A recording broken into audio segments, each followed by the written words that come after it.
Okay, so we are live on Facebook.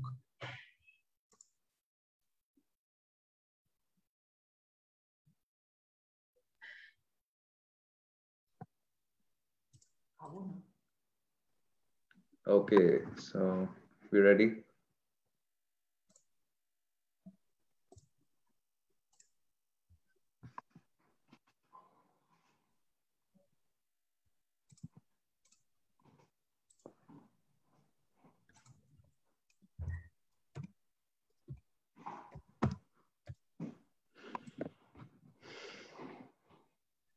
You want to split your screen? Do the gallery view?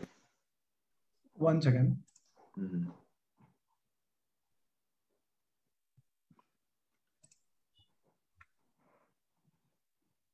I think this is okay because we both are visible on the screen. Yeah. Okay. Yeah, this gallery view, right? I switched to the gallery view, so that way we are able to see each other. The screen is split between the two of us. Yeah. Okay.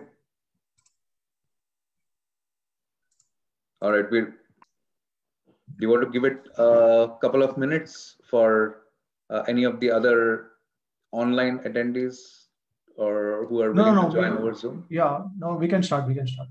Okay. Yeah. Let's start then. Okay. Hello, everyone.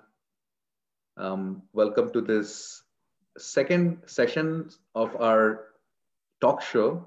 And we try to bring topics related to spirituality and have this discussion with a good friend of mine, Pratik Desai, who is an accomplished businessman, and he lives in Mumbai currently with his family. He has had an illustrious academic career as a graduate student at the prestigious University of Florida. So he's obviously very scholarly, very intellectual. But what's really sets him apart is that he's a spiritualist, rather an intellectual spiritualist who has spent over a decade practicing and teaching people how to live a life centered on the principles enunciated in some of the famous texts of knowledge, book of spiritual knowledge, such as the Bhagavatam, Bhagavad Gita, which is a widely read literature in the world, and through the medium of an institution called the International Society for Krishna Consciousness. Given the depth of his understanding and of the subtleties of our existence, Pratik is, I invited Pratik to throw some light on the Bhagavad Gita. More so, like, not just about the content of the Bhagavad Gita, but the version of Bhagavad Gita that really is most closely affects our life. And because there are like so many versions of Bhagavad Gita available, so which one should we be reading to get the most of this literature? So with that, we will begin our session. And Pratik, thank you so much for joining us today. So let me start with this question. Okay, so before you begin the question, let me thank you enough for organizing this, arranging everything. And it was very kind of you to introduce me like that, although I'm far away from the standard that you have shared with others. So hopefully I can follow in the footsteps of the great souls and also be one of the spiritualists. So I'm just trying to be a spiritualist, but I think it's a long way to go. Fair. Okay. So then let's get this session going with some questions on spiritual knowledge coming from the Bhagavad Gita. So let me ask you this question. Bhagavad Gita is a very widely read literature. I wouldn't say directly a scripture, but it's a literature that's like often quoted by famous people, like who are not even from the belonging to the Eastern, so-called, so to speak, the Eastern society culture. But people like Dr. Oppenheimer, people like Dr. Albert Einstein, Aldous Huxley, and the examples are just galore. So can you tell me in brief, or, is Bhagavad Gita really a Hindu scripture, or does its appeal and does its relevance apply to society at large, not just one section of the society? Yeah, so that's a good question, because from the examples that you have quoted, what we understand is that people from all types of race, caste, creed, from different countries all over the world, people are inspired by the teachings of Bhagavad Gita since time immemorial, and they have been greatly influenced by the Bhagavad Gita, and it has helped them a lot also to introspect in their own hearts and to find out the absolute truth, because we know that ultimately everything is controlled. We don't have a right to control situations. We cannot do that. We know that from our experience, and that's a reality also. So yeah, but there are two perspectives on this. One is the external perspective and one is the spiritual perspective.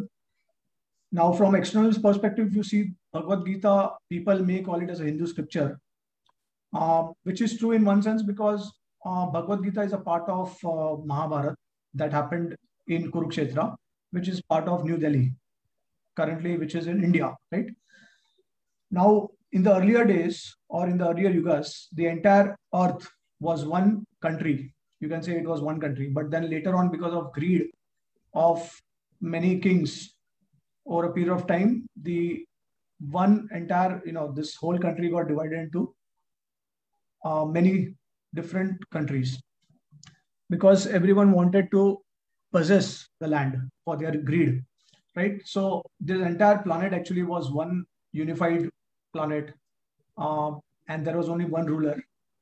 This is what we have heard from the scriptures. So the Vedic scriptures, they talk about this, that right from Satyuga to Treta Yuga, the entire planet was actually ruled by, and in fact, when Krishna was present. So you can say Dwapar Yuga also. Kali Yuga actually started after Krishna left this planet. So till that time, you see that there was only one ruler for the entire planet. Okay. And then the descendants of that particular ruler, they were like kind of ruling it. And then later on, gradually, but beginning of Dwapar Yuga, it got started like dividing. It formed many countries and regions and like that. But actually, it was one unified entire planet, right? So we can understand that the teachings of Bhagavad Gita, these are Sanatan, these are eternal. And if these are eternal principles, it is not subject to a particular time. Although the Gita was actually spoken to Arjun at the battlefield of Kurukshetra, which basically happened at the time of Dwapar Yuga. But we see that this is the teachings of Bhagavad Gita, they are eternally present. It is not that at some point of time the Gita was spoken here. It is just manifested, and again it is unmanifested. So Krishna spoke the Bhagavad Gita at a particular time when the Kurukshetra war was about to happen, right? Which is basically at the end of Dwapar Yuga. But as Krishna himself says in the Bhagavad Gita, that this science was actually revealed to the sun god, and then sun god revealed this science to his son, and so so on and so forth. It has passed down till now, right? So this teaching is eternal. Whenever there is a deviation from the teachings of the Bhagavad Gita or from the Vedic scriptures, that time the Lord personally will come and he will re-establish the principles of religion. So it appears that the Bhagavad Gita was spoken actually at the time of Dwapar Yuga, but it's an eternal message. Okay. And not only just this particular cycle of the 4 yugas, but actually there are, like, it is mentioned in the scripture that in one day of Brahma, there are 1,000 cycles of these 4 yugas. That's only 12 hours of Brahma. Okay. And Krishna appears once in a day of Brahma. So Krishna appears once in 12 hours of Brahma. And in those 12 hours of Brahma, there are 1,000 cycles of these 4 yugas. Right? So that means every time, whenever Krishna is appearing, he's speaking this knowledge to Arjuna in each and every cycle when he's appearing. Okay. So in 1,000 cycles, Krishna appear only once. Okay. So but Brahma lives for 100 years. And so we can just calculate the number of days that he lives. And each and every day of Brahma, Krishna will appear. So in that 1,000 cycle, one time Krishna will appear and then he will reveal this knowledge to Arjuna. Right. And so you can say that this knowledge is actually manifested for a period of time. And then again, it is unmanifested like that. So these teachings are eternal. And that's why you can say that it's not subjected to any particular country, creed, caste, and it is universal. But yeah, whenever God has to appear, he has to appear in some country, so-called country, because till the time he appears, there are divisions of the entire planet. Okay. So he has his own preferences. He has his own choice of selecting a particular region in this world, and he will manifest himself there. And then he will select certain places where these pastimes will happen. Okay. And so a particular place in India, he selected for the battle of, for basically the Mahabharata, which is Kurukshetra, and he spoke the Gita there. So that's why you can say that, okay, because it happened in India, that's why it is called, and because Hindus are the ones generally, they are the ones who are following the principle Sanatan Dharma or Vedic scriptures. That's why, it's a generic term. People, they think that, okay, Hindus are following Vedic Sanatan Dharma because different people from different religions, they have their own scriptures. They do not necessarily follow the teachings of Sanatan Dharma. Okay. Yeah. So this is the thing. And another thing, the very important thing to understand is that there is no term as Hindu, which is given in the Vedic scriptures. It is not described at all. This is actually a term which is coined quite, you can say, maybe 5 to 6 centuries ago. It is not something which is existing eternally. Hindu is a term which is actually coined in this particular Kali Yuga. Otherwise, you'll not find this word in scripture. Okay. So the real term is basically Sanatan Dharma. And Sanatan Dharma, which means eternal occupation of a living entity, of a jiva. And that eternal occupation is nothing but the constitutional position of the soul. Okay. So now, just like, for example, we have sugar, and sugar's constitutional position is that it will taste sweet, right? And if you have salt, then it will taste salty. It will have a salty taste, right? So, so similarly, we are spirit soul, we are not the body. And the constitutional position of the soul is that it is part and parcel of the Supreme Lord. Okay. And in that sense, you will see that this Hindu term is basically ascribed to us when we take birth in India and we take birth in a family which is following Vedic tradition. That's how we are called as Hindu. Okay. Because this term is actually not there in the scripture. So when we take birth in a particular region in India, in a particular family that is following Sanatan Dharma, they are called as Hindus. But technically, if you see from spiritual perspective, we are all eternal, part and parcel of Supreme Lord. We are the soul. We are not the body. And the soul will reincarnate, right? So in different lifetimes, the soul will take different bodies and it will take birth in different countries. And it may take birth in different castes. So one may take birth in a Muslim family, in a Christian family, in a Sikh family, like that. So that's why Bhagavad Gita, from external point of view, yeah, one can say that, okay, it is part of India, part of Sanatan Dharma or Vedic culture. That's why it is referred to as Hindu scripture. But from a purely spiritual perspective, which is also actually the true and real message of Bhagavad Gita, definitely it is a universal scripture. And it is applied to, it is applicable to everyone because ultimately we are all part and parcel of the Supreme Lord. That is the one absolute truth. Everyone is worshipping that one absolute truth. Now, second, another consideration is that actually this bodily conception is very thoroughly condemned throughout the scriptures, especially the Vedic scriptures. So you'll see that whichever scripture you take and read, they condemn and they discourage people to actually identify with their body. Okay.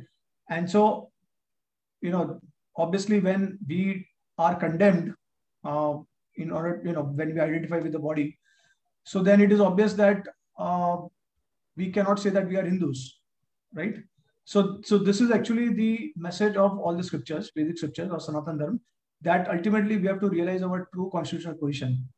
Okay, so bodily concept is condemned in Shastra, and this is not eternal concept also, because there is reincarnation that we understand. Bhagavad Gita also and other Shastra, other scriptures also clearly state that we are not the body, we are the soul, and that's how we are all connected to the same supreme person, supreme God. So Gita teachings are applicable at all times to everyone, irrespective of caste, creed, country, society, and externals. And one particular example is that of ISKCON. So we see that how ISKCON has proved this.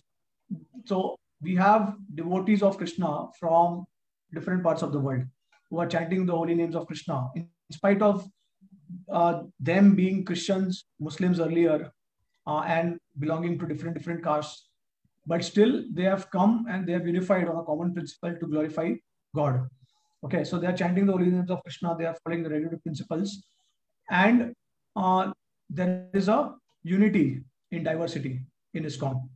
So ISKCON has proved that. And so ISKCON is just one of the organizations which is directed by Srila Prabhupada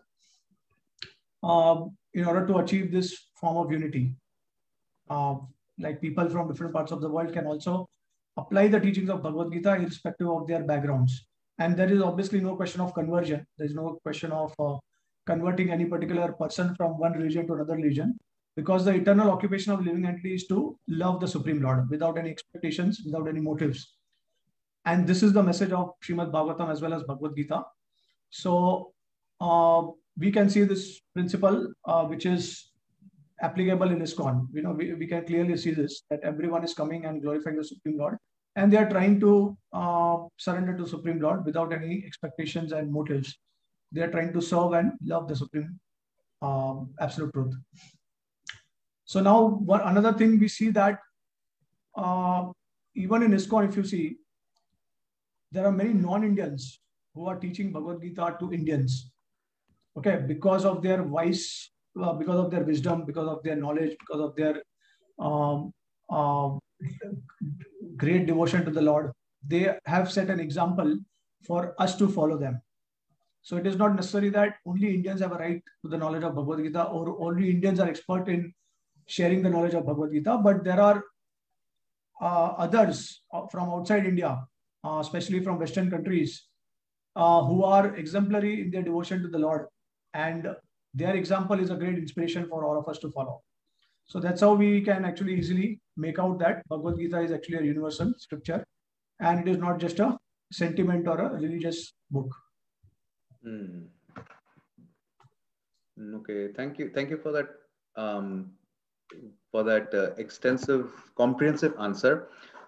Yeah, I like what you mentioned about the Bhagavad Gita containing or encompassing the principle of eternal occupation of a living entity, and the fact that the Bhagavad Gita also does not talk in any shape or form about conversion of faith from between one denomination to another. So that itself is like a standing testimony that yes, Bhagavad Gita is not by any means a sectarian scripture. It is applicable to everyone. It is talking about the essence. And if we look at other traditions also, other spiritual traditions, religious traditions, so to speak, we see the essence called out by the preceptors, by the leaders, such as Christ and the Prophet Muhammad. They're also pointing out to the same aspect about one's eternality, being their spirit, their soul. So I think that also ties very well to support the fact that Bhagavad Gita is essentially it's non-sectarian. It is not talking about anything that is specific to a certain region of the world. So it is universal in its, not just in its appeal, but in its very principles that it enunciates. So yeah, thank you so much for that comprehensive answer again.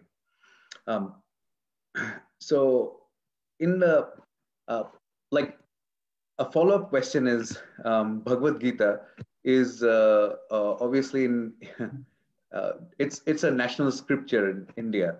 So why is it so? The reason why I'm asking this question is that we see that India has a diversity of cultures, of religions, people following different religions, and yet we see Bhagavad Gita as a national scripture. It does raise a few questions about, are we just trying to push majority followers, scripture of a majority follower, or is there some other reason? Okay.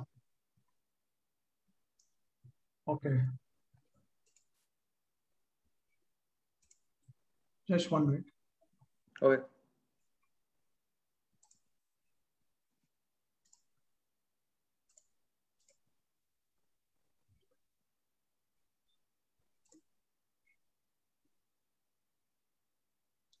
Yeah, okay.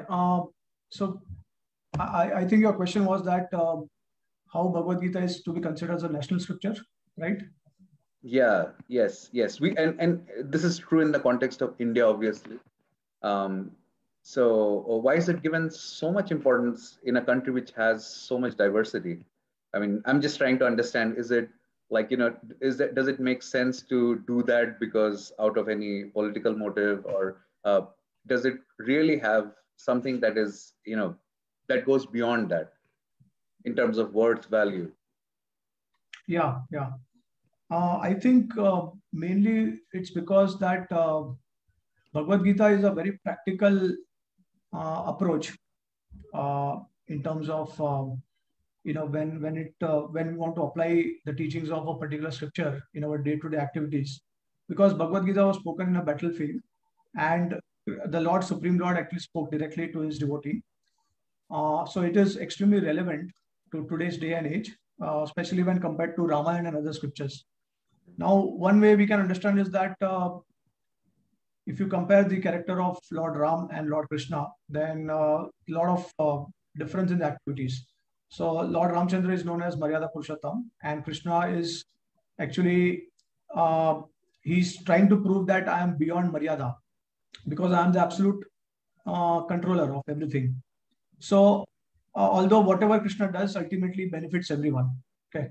So in that sense, whatever Krishna does is dharma, and it will also benefit the living entity. So Krishna has demonstrated many qualities when he was in the material world, especially like people, they consider that, okay, Krishna was a diplomat, or he was someone who was instigating the war, or Krishna was immoral also. But definitely we can have a separate discussion in order to prove that Krishna was ultimately the greatest moralist, and he was the greatest. He was the best. You can say the best aspect of the Supreme Personality compared to any other incarnations of the Lord. That requires a separate discussion. But what we see is that in Krishna's example, according to timeless circumstance, Krishna has adjusted many principles, and he has shown over and over again that whenever there's a conflict of lower dharma and higher dharma, or there is a conflict between two dharmas, then we have to consider the highest form of dharma. The higher purpose has to be taken into consideration. Okay, and according to that, Krishna has adjusted the principles of morality. So this is something that we have also seen in the Mahabharata and from the activities of Lord Krishna. The one example is that Yudhishthira was the personification of dharma, as we know, and it is said that Yudhishthira never lied. But then in the battle of Kurukshetra, Krishna made Yudhishthir Maharaj lie for some reason, right? And Yudhishthir Maharaj was not willing to lie somehow, and he was not willing to surrender to Krishna's instruction. So later on, then, he had to see hell for some time. So what this indicates is basically that even if you are a perfect moralist, you may still suffer for that. Why? Because the result is not in your hand. When we talk about karma, okay, or we talk about dharma, the reaction to that karma, that, if one is incurring some kind of karma, if one performs a sinful activity or pious activity, then obviously he will get a corresponding reaction. So now what corresponding reaction he is going to get, that is not in someone's control. And that is only in the control of the Supreme Absolute Truth. So here Krishna clearly wants to demonstrate that I am above all these things. Although I am the establisher of dharma, but try to understand one thing, that whatever I do is actually beyond dharma. Okay. And so, and that form of dharma ultimately benefits everyone. So if people are attached to lower forms of dharma, then they will definitely get the reaction for that. Because let's say if Yudhishthir Maharaj, obviously he didn't lie, and somehow there was a trick how Bhima actually blew the conch shell and the word was covered, right? We know that. But what we can understand from this is, if Yudhishthir Maharaj did not do that, then the outcome of Mahabharata would have been different. If Arjuna did not kill Karna irreligiously, I mean, from an external point of view, then the outcome would be different, right? So what would happen is, although you are being a moralist at that particular point of time, but your attachment to being a moralist is going to cause a reaction in the future, which will establish a dharma. So that was actually the entire point of the Mahabharata, the essence of Mahabharata, that sometimes you have to also compromise with your so-called attachment to dharmas, different types of dharma, and you have to see the higher dharma, the higher principle in everything. And so we know that Krishna tried his best to avoid the war. He did it multiple times, but then when there was no other option, then he actually inspired and motivated Arjun to fight. Okay. If Krishna wouldn't have done that, then what would be the outcome? Then adharma would have prevailed for the entire period of lifetime of the Kauravas, right? And then many thousands and millions of people would have suffered under their rule. So now, which is more important? To lie for some time and then to establish dharma for a longer period of time, or to establish or to be attached to one's dharma and to let adharma prevail for a longer period of time? Obviously, the former one is the best option, right? So we can understand that these things were done by Krishna, and he actually demonstrated that what is most important is the highest principle, which is Sarva Dharman Parityaja Mam Ekam Sharanam Praja. Okay. That aspect of the Lord's personality is very clearly exemplified in the Mahabharata and different activities of the Lord. So basically, see, these are the lessons that we can actually learn and imbibe from the Bhagavad Gita as well as Mahabharata. How the Lord, he was arranging situations, how he was acting in circumstances, how he was advising his devotees, and how he was arranging the entire Mahabharata, the outcome of the war. So that was completely dependent on Krishna's arrangement. And so it is said that, dharma rakshita, that if you protect dharma, then dharma will protect you. So this is clearly established from the activities of Krishna and the Mahabharata. And that's how we can actually relate with this current world. But if you try to connect with the activities of Lord Ramchandra, everything was ideal. Now, this ideal principles may not apply in this Kali Yuga. Okay. So there's so many things that Lord Ramchandra instructed and he did, which now, if you say that one should do that, obviously one will not be able to do it. And if you want to live in the world, then you cannot follow all these principles. So Bhagavad Gita was also spoken at the end of Dwapar Yuga, which is very close to Kali Yuga. So in that sense also, if you see the sequence, Satyuga, Lord Ramchandra's activities were there. I mean Treta Yuga, and then we have different incarnations of the Lord who had appeared in the past. But only Krishna's pastimes and the Bhagavad Gita was connected very closely to Kali Yuga. So basically, it's very clear that the Lord wanted to set an example that if a war between families can happen now, then what to speak of speaking of it happening in Kali Yuga? There will be many wars which will happen in Kali Yuga, and in order to learn from those, from all these activities, from all these pastimes of the Lord, we can clearly relate with, the activities of the Lord in Dwapar Yuga. Okay, so basically, Bhagavad Gita is also the essence. It is also conveying the essence of the Vedic scriptures. It represents the essence of all the Shastra. And generally, people are seeking for something which is very brief, very concise, very small. They don't want to go through the entire thing. People in Kali Yuga, they don't have so much time to read so many things. That's why we can say that Bhagavad Gita is kind of the condensed version or the summary of the entire Vedic scripture. And Krishna himself says, the Bhagavad Gita also, Vedeshta Sarvar Aham Avavedya Vedantakrit Vedavid Evachaham. That I am the compiler of Vedas, I am the knower of Vedas, and the origin of Vedas also. So this is a scripture which is basically very relevant to today's day and age, and at the same time very concise also, very condensed also. It has only around 700 shlokas, which is nothing compared to other scriptures, which has thousands and thousands of shlokas. And then Bhagavad Gita has solution for all the problems of this world. Specifically related to Adi Daivik, which is Adi Daivik basically means that there are problems occurring because of the forces of nature. Then Adi Bhautik.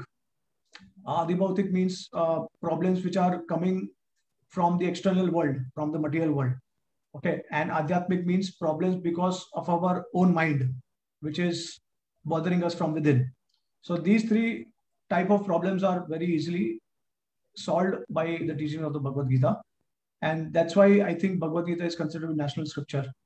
Plus, the Bhagavad Gita is all inclusive because the Vedic scriptures is all inclusive. So now if you also go through the different philosophies of different religions, you will see that there are differences amongst these philosophies. But Vedic scripture or Sanatana Dharma is so holistic in its approach that it is all inclusive, which means that if you want to worship, the impersonal aspect of the Supreme, that is also prescribed in the Sanatana Dharma. And if you want to worship the personal aspect of the Supreme Being, that is also prescribed. And if you want to worship the Paramatma feature of the Supreme Lord, that is also prescribed in the scripture. So everything is there. Now, whether you consider any form of religion, okay, Jainism, Sikhism, Buddhism, or Islam or Christianity, if you study all these religions, you will see that the Sanatana Dharma or Vedic scriptures, they are including all these philosophies. And they are also recommending it for people who are willing to follow that particular path. So they are encouraging in nature. They are not discouraging. Basically, there are several paths to approach the Supreme Lord. Some paths are quicker and they are direct paths, whereas others are maybe they are just connecting to the Supreme path, but it will take a longer time. And it is kind of, like instead of a direct path, it is being probably deviated. Okay. So what will happen is ultimately it will reach the path, but it may take a longer time. That's it. But you'll see that the Sanatana Dharma, Bhagavad Gita, and the scriptures, our Vedic scriptures, they are all inclusive. They cover every path. And that's why you can say that the Bhagavad Gita is considered to be the national scripture. Makes sense. Makes sense. So the principles that Bhagavad Gita is contending um, is universal, applies to everyone. And as you said, that there are other traditions in the world whose focal principles or focal teachings are included in the Sanatan Dharma, and of which Bhagavad Gita is the condensed gist, as you said. Like, in this age, people don't want to go through a corpus of spiritual literature to be able to understand dharma. So Bhagavad Gita is representative of that knowledge. So it makes sense that to have Bhagavad Gita as an emblem, like as a representative, all-comprehensive scripture or book of transcendental knowledge, which applies to everyone. So that I think actually it truly upholds what they say unity in diversity. So the fact that everyone is essentially the same in terms of the spiritual essence is what Bhagavad Gita is suggesting. So India is doing a good job actually in portraying that spirit. So again, once again, thanks for making that connection clear for our viewers. Like Bhagavad Gita also has chapters of Karma Yoga. It has chapters of Dhyana Yoga, chapters of Gyan Yoga. So all these chapters are there, and because generally people consider the Vedas to be, they see more, the Vedas they see more in the light of Karma Kanda, fruitive activities. Bhagavad Gita also describes about Karma Yoga, and then it also talks about Gyan Yoga. Basically, Gyan Yoga is a section which is covered extensively in the Upanishad, which is one of the part of the Veda. The conclusive part of the Vedas is basically the Upanishad. And that information is also there in the Bhagavad Gita in the chapters of Gyan Yoga. True. And then there is also Dhyan Yoga, where you try meditate. Now, this meditation can also be used in different ways, according to Buddhism or according to the philosophy of Shankaracharya, or whichever philosophy you can use. That Dhyan Yoga can also connect it to Bhakti Yoga, like that. So it's an all-inclusive approach, basically. And the Lord is so kind that he's accommodating all these philosophies for different category of people. So he does not reject anyone. It's not that, okay, you are not able to follow Bhakti Yoga, then you are finished. You are damned to eternity. Okay. It's not, God is not, he's not Hitler. He's a loving father and he has infinite compassion, right? So he is not interfering anyone's free will. He does not force anyone to do anything, because that is the nature of free will.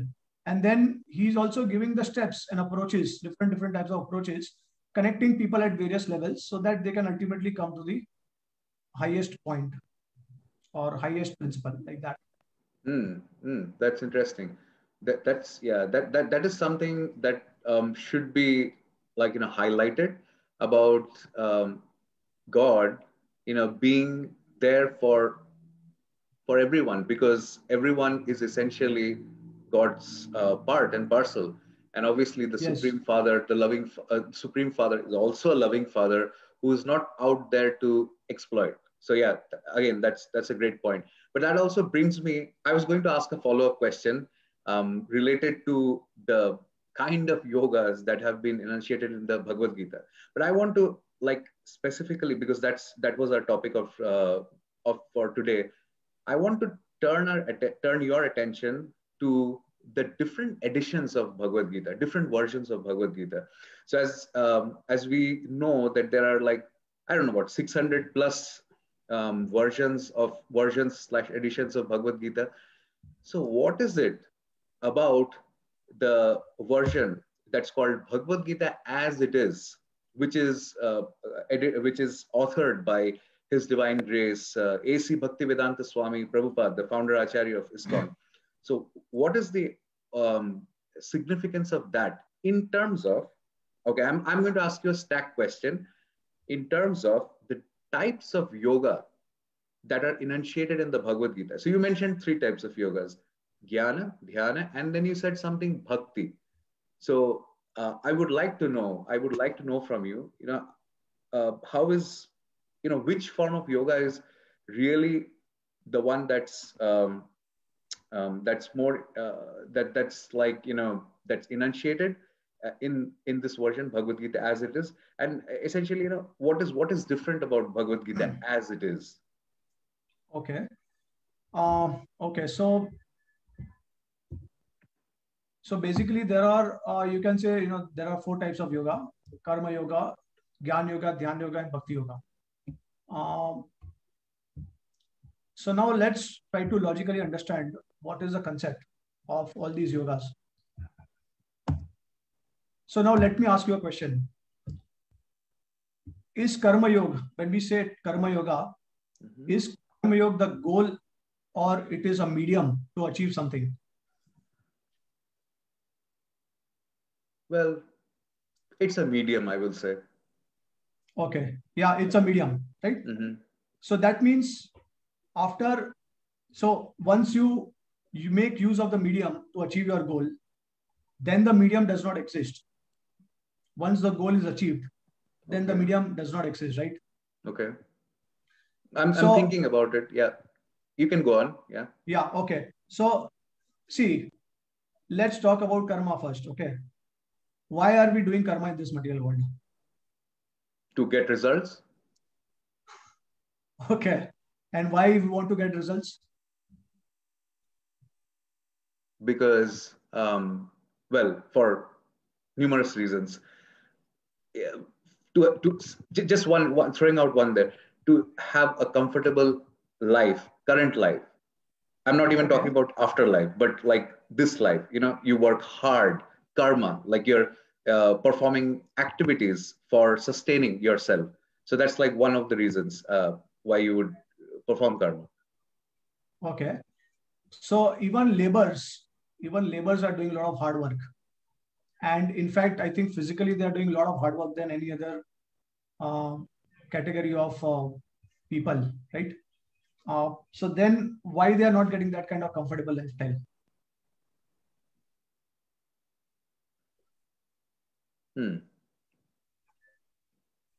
Well, comfort is relative, but as you're saying, like if we say opulent comfort, yeah, why they are not getting is because they are not able to perform, like they are performing tasks that are commensurate with, and then they're getting paid based on what is commensurate with what the agency thinks it is worth.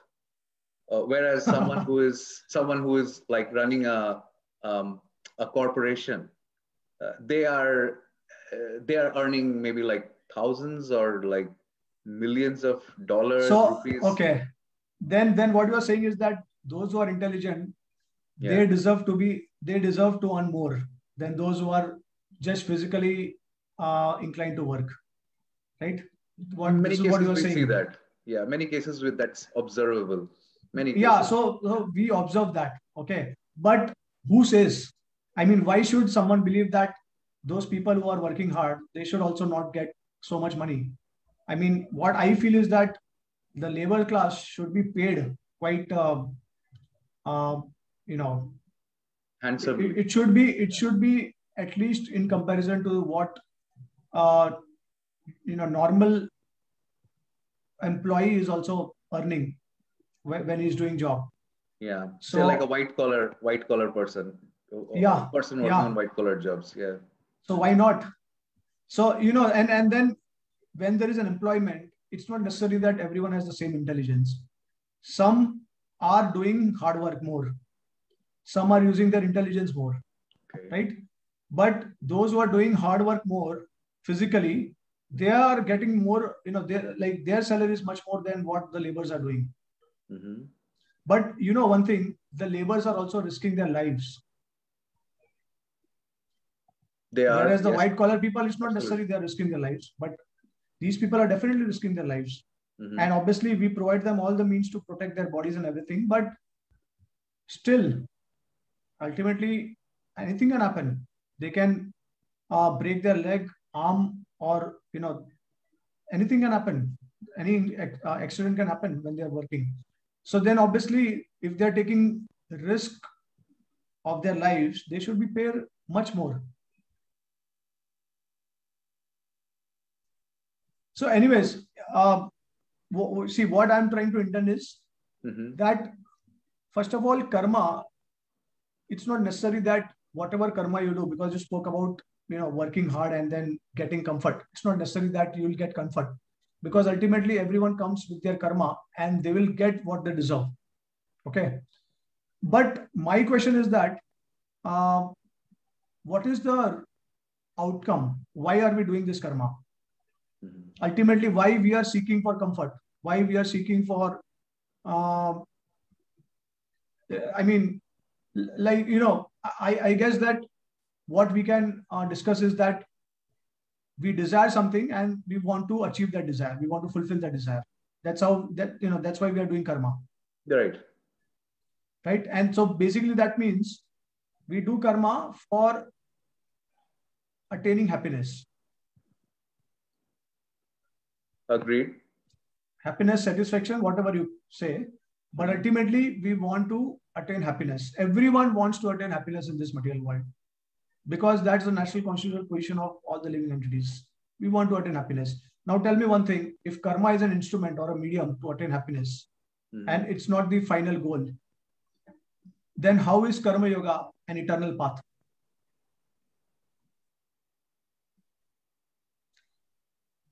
Even when we consider different concepts of philosophies, different differences between the various philosophies, if we consider, let's say if someone wants to get liberation, if they would like to get liberated from this material world. Now, something very interesting, that when you are frustrated, you start thinking about liberation. If you are only enjoying in this material world, how will you even think about liberation? That liberation concept will not even enter your mind. You will not even think about it. Right? I mean, let's say there is no suffering in this world and you are only enjoying with everyone. There is no birth. I mean, let's say there is no death, there is no old age, there is no disease. There is only happiness in this world. Why the hell would I want to achieve liberation?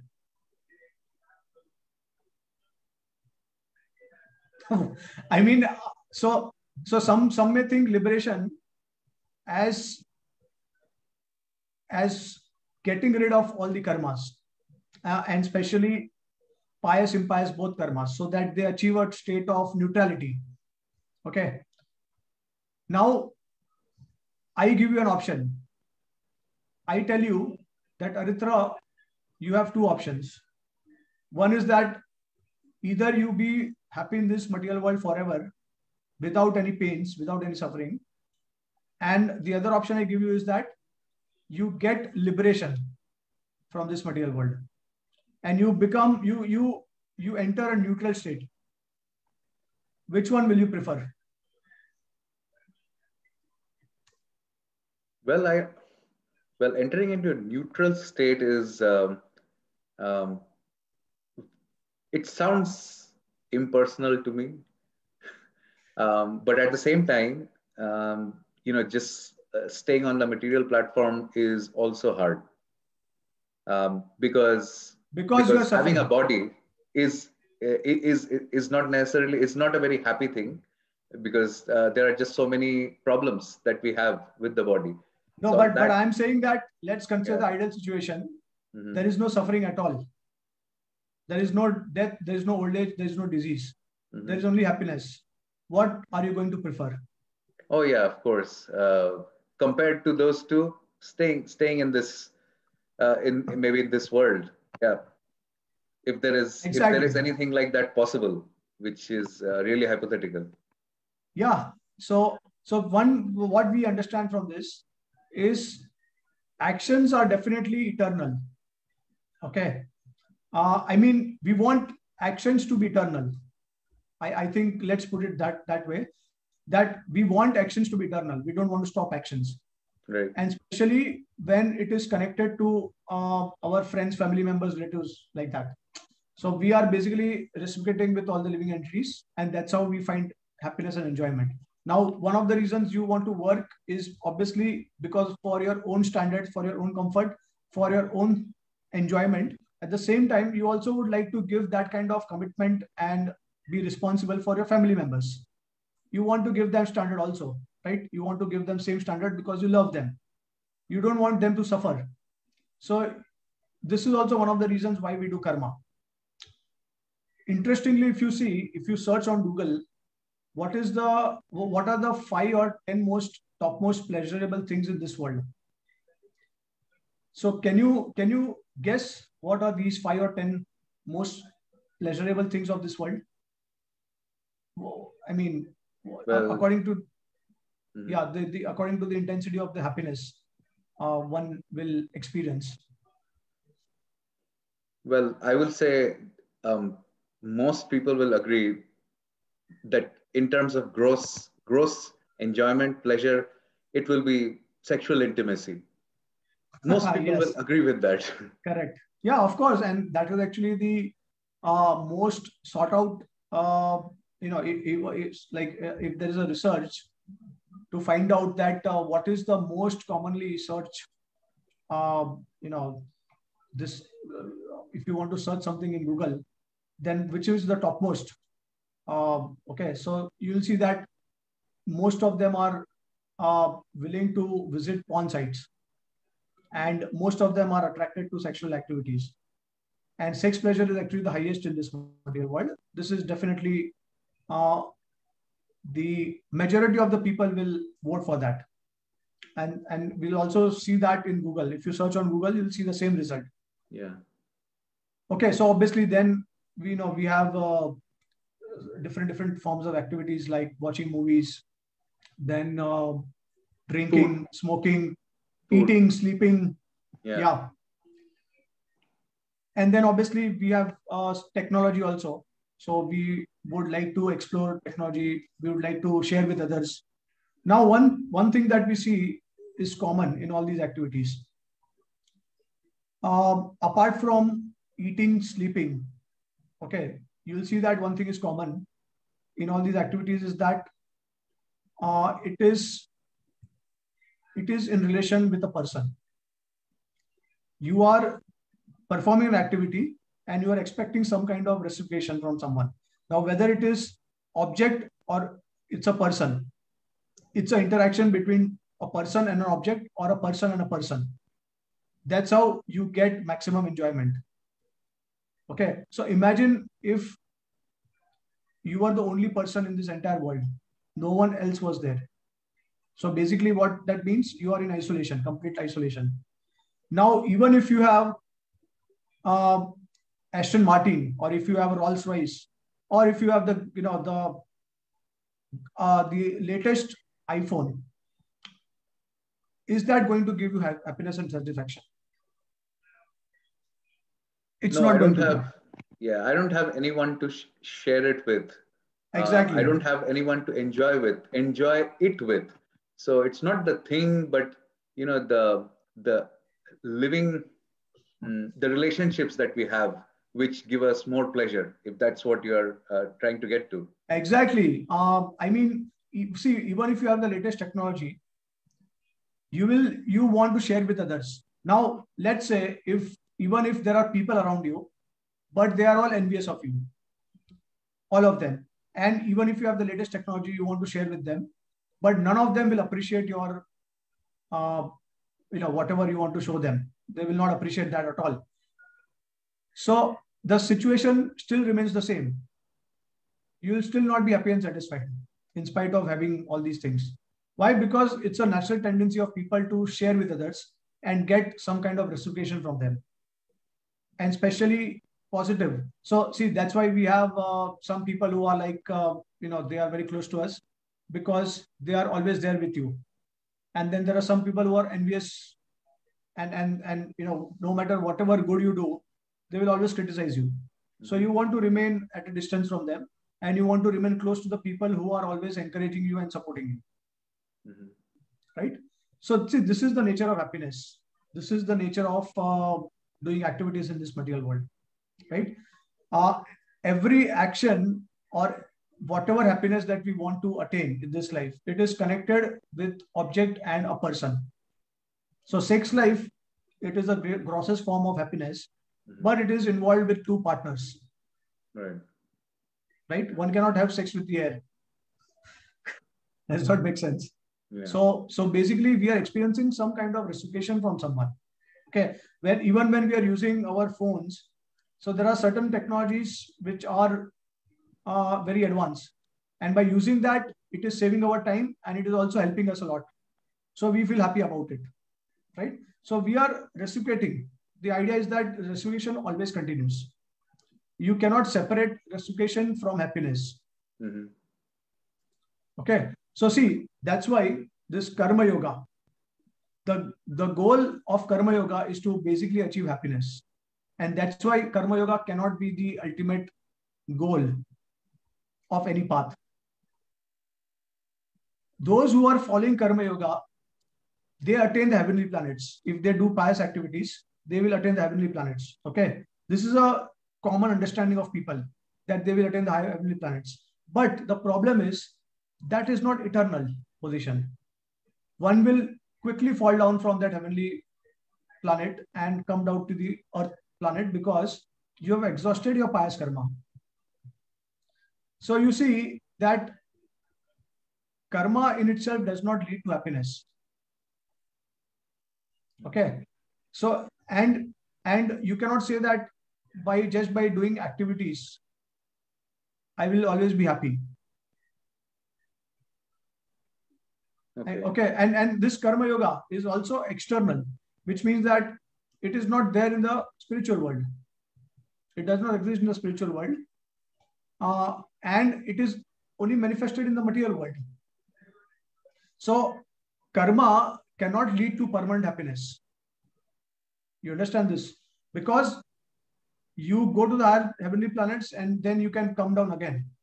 And you will have to again start from a lower species of life and evolve to a higher form of life. And then depending on your choices, depending on your karma, you will go up and down in this planetary system. Okay. Well, what is so karma is what you're describing. Karma, do good, get good. But then there is also yoga added to it. So as far as I know, yoga means to link.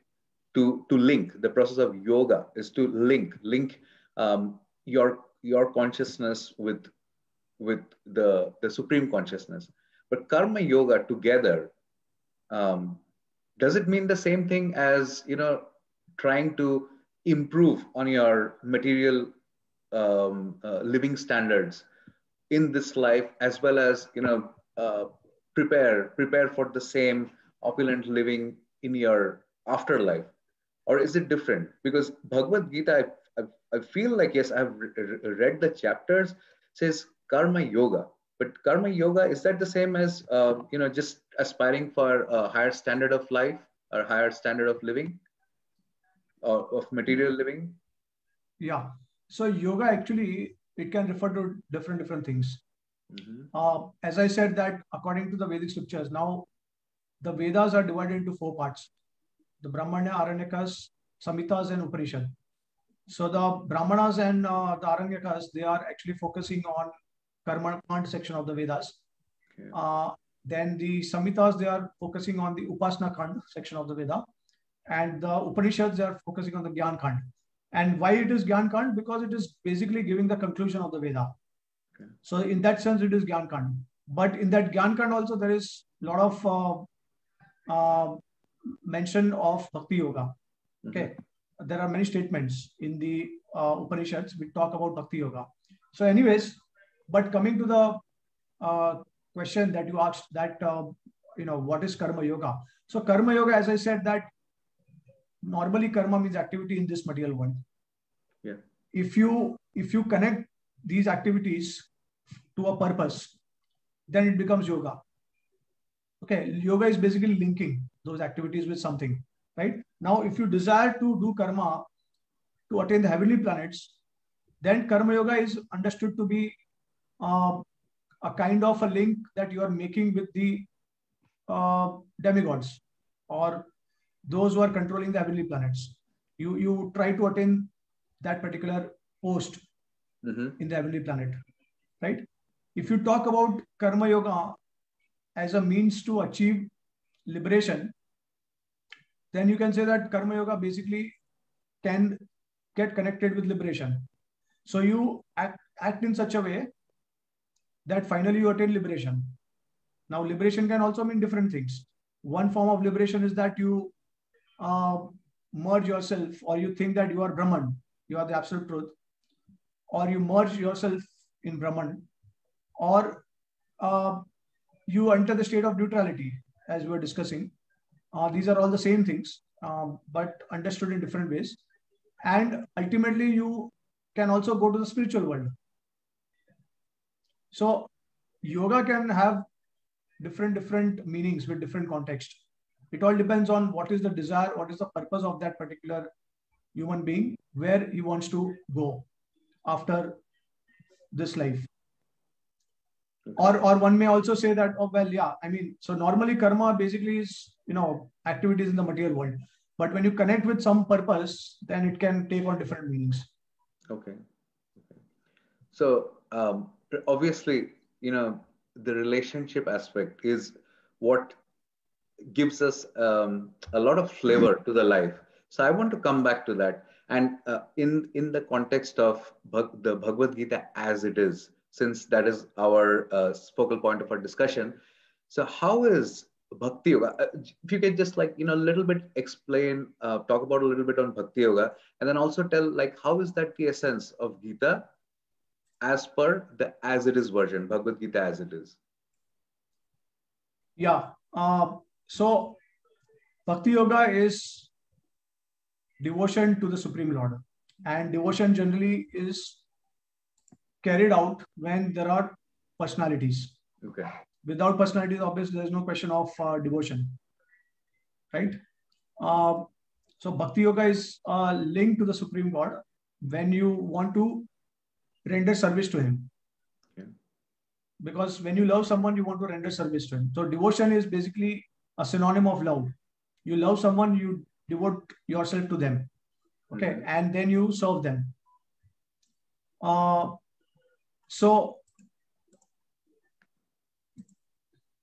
Okay. So see, Bhakti Yoga is a way to connect to the Supreme Lord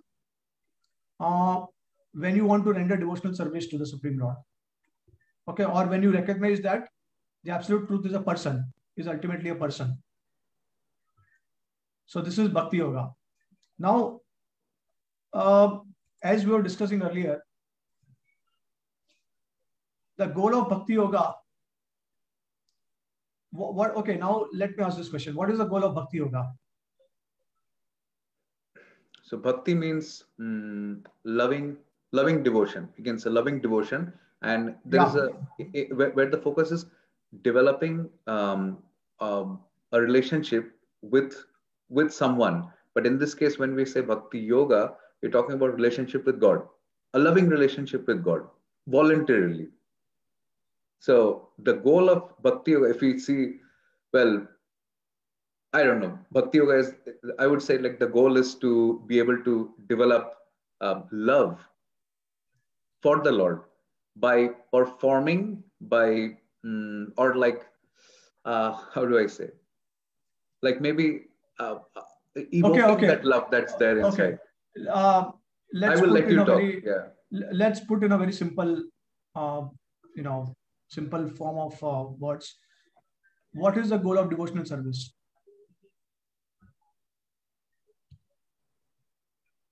To love God? To be able to love God? That means goal of devotional service is devotional service. I guess, yes. Yeah. So that continues, right? That continues. So you see, this is the difference between Bhakti Yoga and other yogas. Gyan Yoga, the goal of Gyan Yoga is to achieve liberation. So the medium and the goal are different.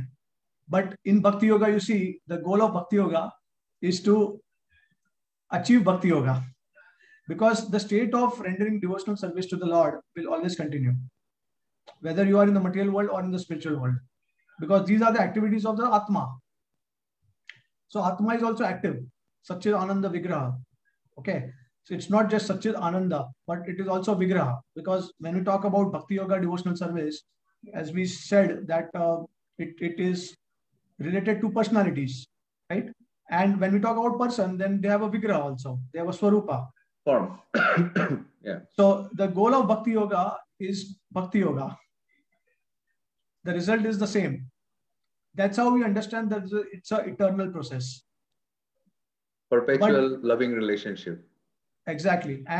But the goal of Jnana and Karma. So Jnana and Karma, they will retire. They will no longer exist because you have attained the goal.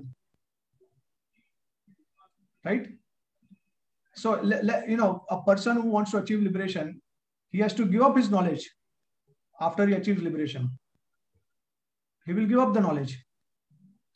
What is the use of knowledge? Even if he has knowledge, what is the use of that knowledge? Excuse me. Someone who is thinking that I'm Brahman, or someone who wants to attain neutrality, what is the use of knowledge? And what is the use of activity? Because activity is gone once you attain liberation. There's no activity. I mean, those who are promoting the path of liberation and neutrality, so we can think like this. So because these things are connected to the path of Jnana Yoga and Karma Yoga. And then here what we are saying is why Bhakti Yoga is a natural outcome, natural result of the Vedic scriptures. It's not just about Bhagavad Gita. It's not just the essence of Bhagavad Gita, but Bhakti Yoga is the essence of the entire Vedic scripture. It is the essence of Sanatan Dharma. So Vedic scriptures, obviously it has statements. There are statements in the scriptures which talk about impersonal liberation, which talks about attaining the heavenly planets. Okay. But then we have to also understand the purpose of these statements. And we have to also understand, see, there are many other statements in the Vedic scriptures which talk about devotional service. The fact that there is a mention of spiritual world, Goloka, Vrindavan, in the Rig Veda, and so many other scriptures talk about the abode of the Supreme Lord, Vaikuntha. What does that mean? If the ultimate truth, the absolute truth was impersonal, then why is there a mention of the eternal abode of the Supreme Lord? The fact that the eternal abode of the Supreme Lord is mentioned in the scripture clearly indicates that this is also another reality. So when we try to understand scripture, first of all, Shastra is a very deep,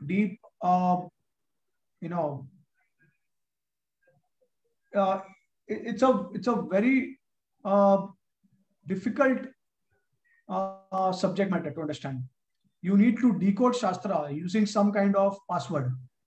And that password is actually described in the Vedic Shastra itself, which says that in order for one to understand the purport of Shastra, one has to have implicit faith in Guru and the Lord simultaneously. Okay. So, and then it is also mentioned in the Shastra that one cannot understand the Shastra without the help of a Guru. Right? So, Shastra is a vast ocean. The more you go deeper, the more you will realize that it is still much more deeper. And you have not reached the bottom of that ocean. And so if you want to really reach the bottom of the ocean, then you have to take guidance of someone who is actually at the bottom of the ocean. Okay. So there are many statements in Shastra which talk about devotional service to the Lord. Many statements in Upanishad. Bhagavad Gita has numerous statements where Krishna directly says, Aham tva sarva papebhyo mokshami ma sucha Man mana bhava bhakto madhyaji mam namaskaru. Bhaktya mama bijnati yavanyashtasmi tatvada. Then janma karma cha me vidyam. So many statements are there, direct statements of Bhagavad Antakalecha mam eva swaranam mukta kalevaram. So what is the meaning of all these, mam, aham? What is the meaning of that? So there are multiple ways to interpret a shastra, okay? But then different people, they will interpret differently depending on their consciousness, right? But then we have to also use logic.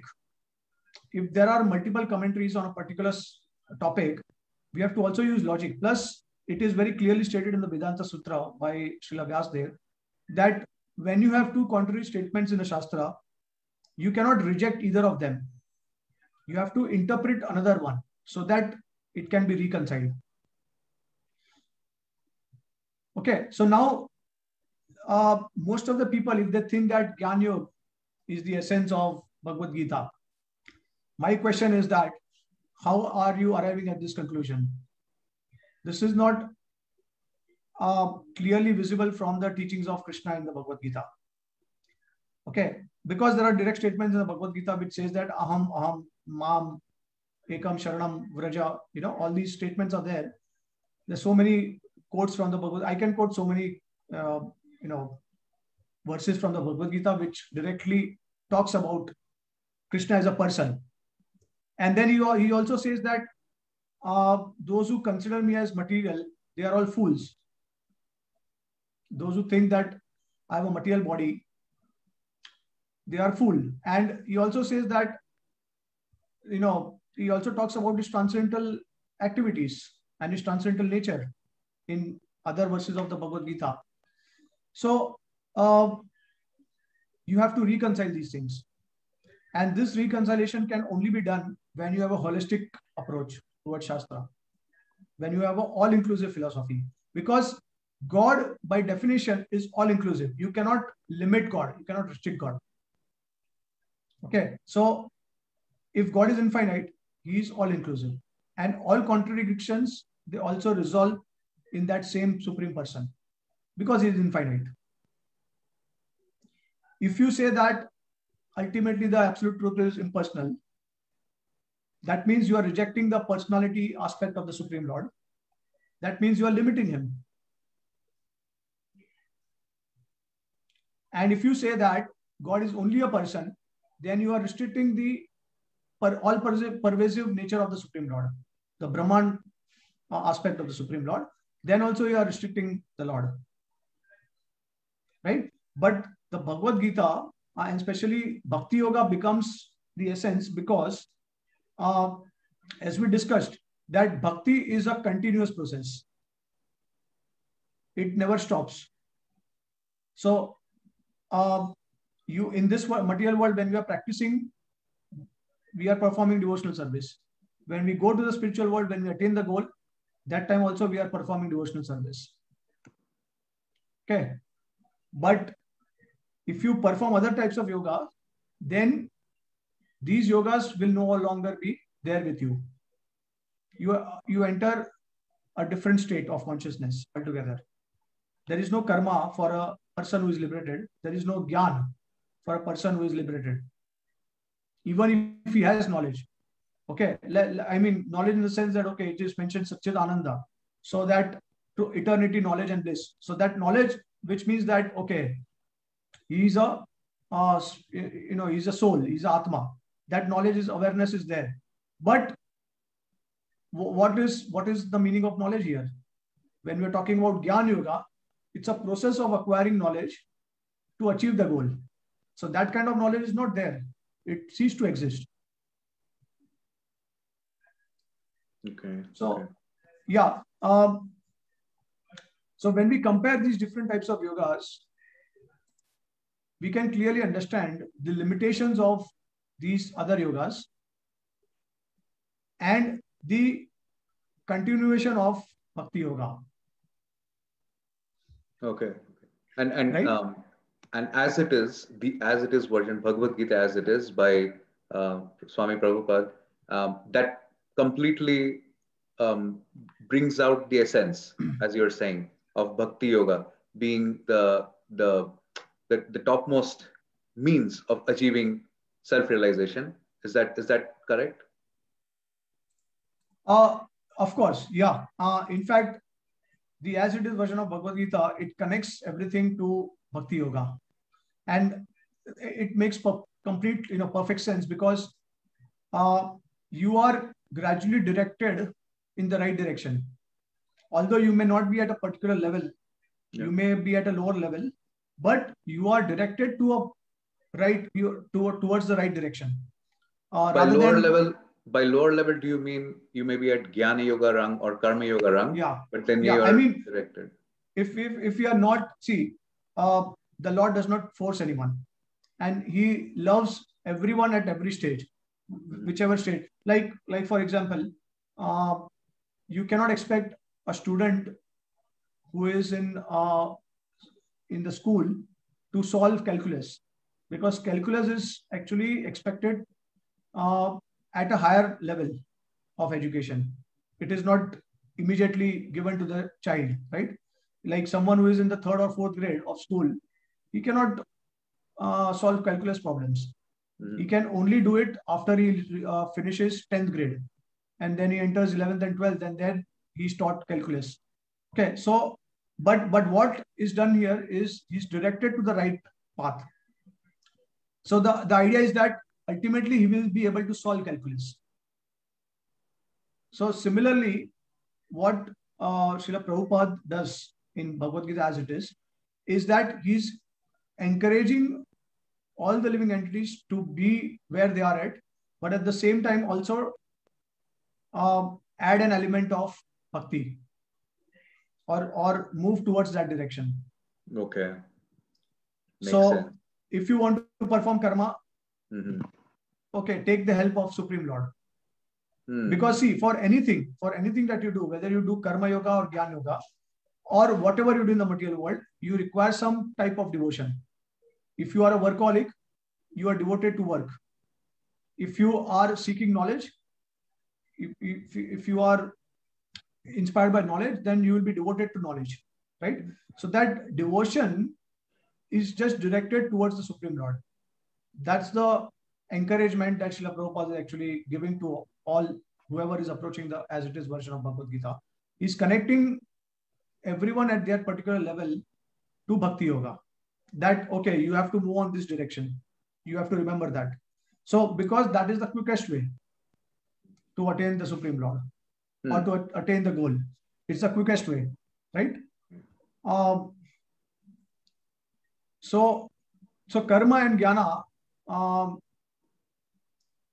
these are temporary things. Because we understand that ultimately the happiness and enjoyment that we're seeking in this material world is coming from reciprocation. Right. That's also very inclusive. That sounds very inclusive. Yeah. Okay. You know one thing, that if you are, as we were discussing earlier, if you are given an option that you don't have any suffering and misery in life, and you are always enjoying in this material world without any work, would you even do karma? No. Why to bother about going to the office, working so much, right? I mean, unless and until it is not causing you any pain or suffering. Then you may continue that. But if it is causing you a lot of anxiety, pain, frustration in life, you have responsibilities, you have so much, or headache, anxiety and all that, why are you going to be bothered about it? If I, so now let's say if you plan in the future and you have a lot of savings, so obviously your goal will be that you want to retire quickly so that you enjoy in the material world as much as possible without any botheration of other obligations and responsibilities. So if you are able to achieve your target quickly, then you enjoy the material world. That's the purpose of earning, right? Okay. So out of these some 600 plus versions, editions of Bhagavad Gita, we're talking about Bhagavad Gita as it is.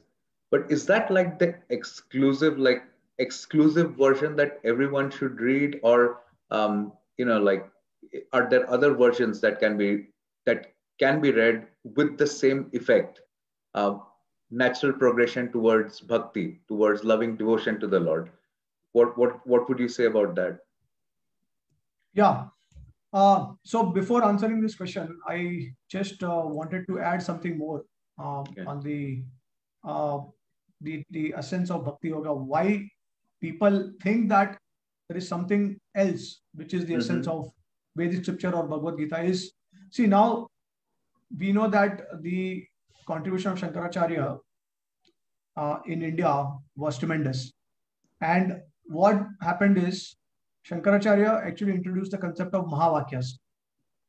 Now, Shankaracharya, we know from Padma Puran that he was sent, he's an incarnation of Shiva, and he was sent to this world for a particular purpose.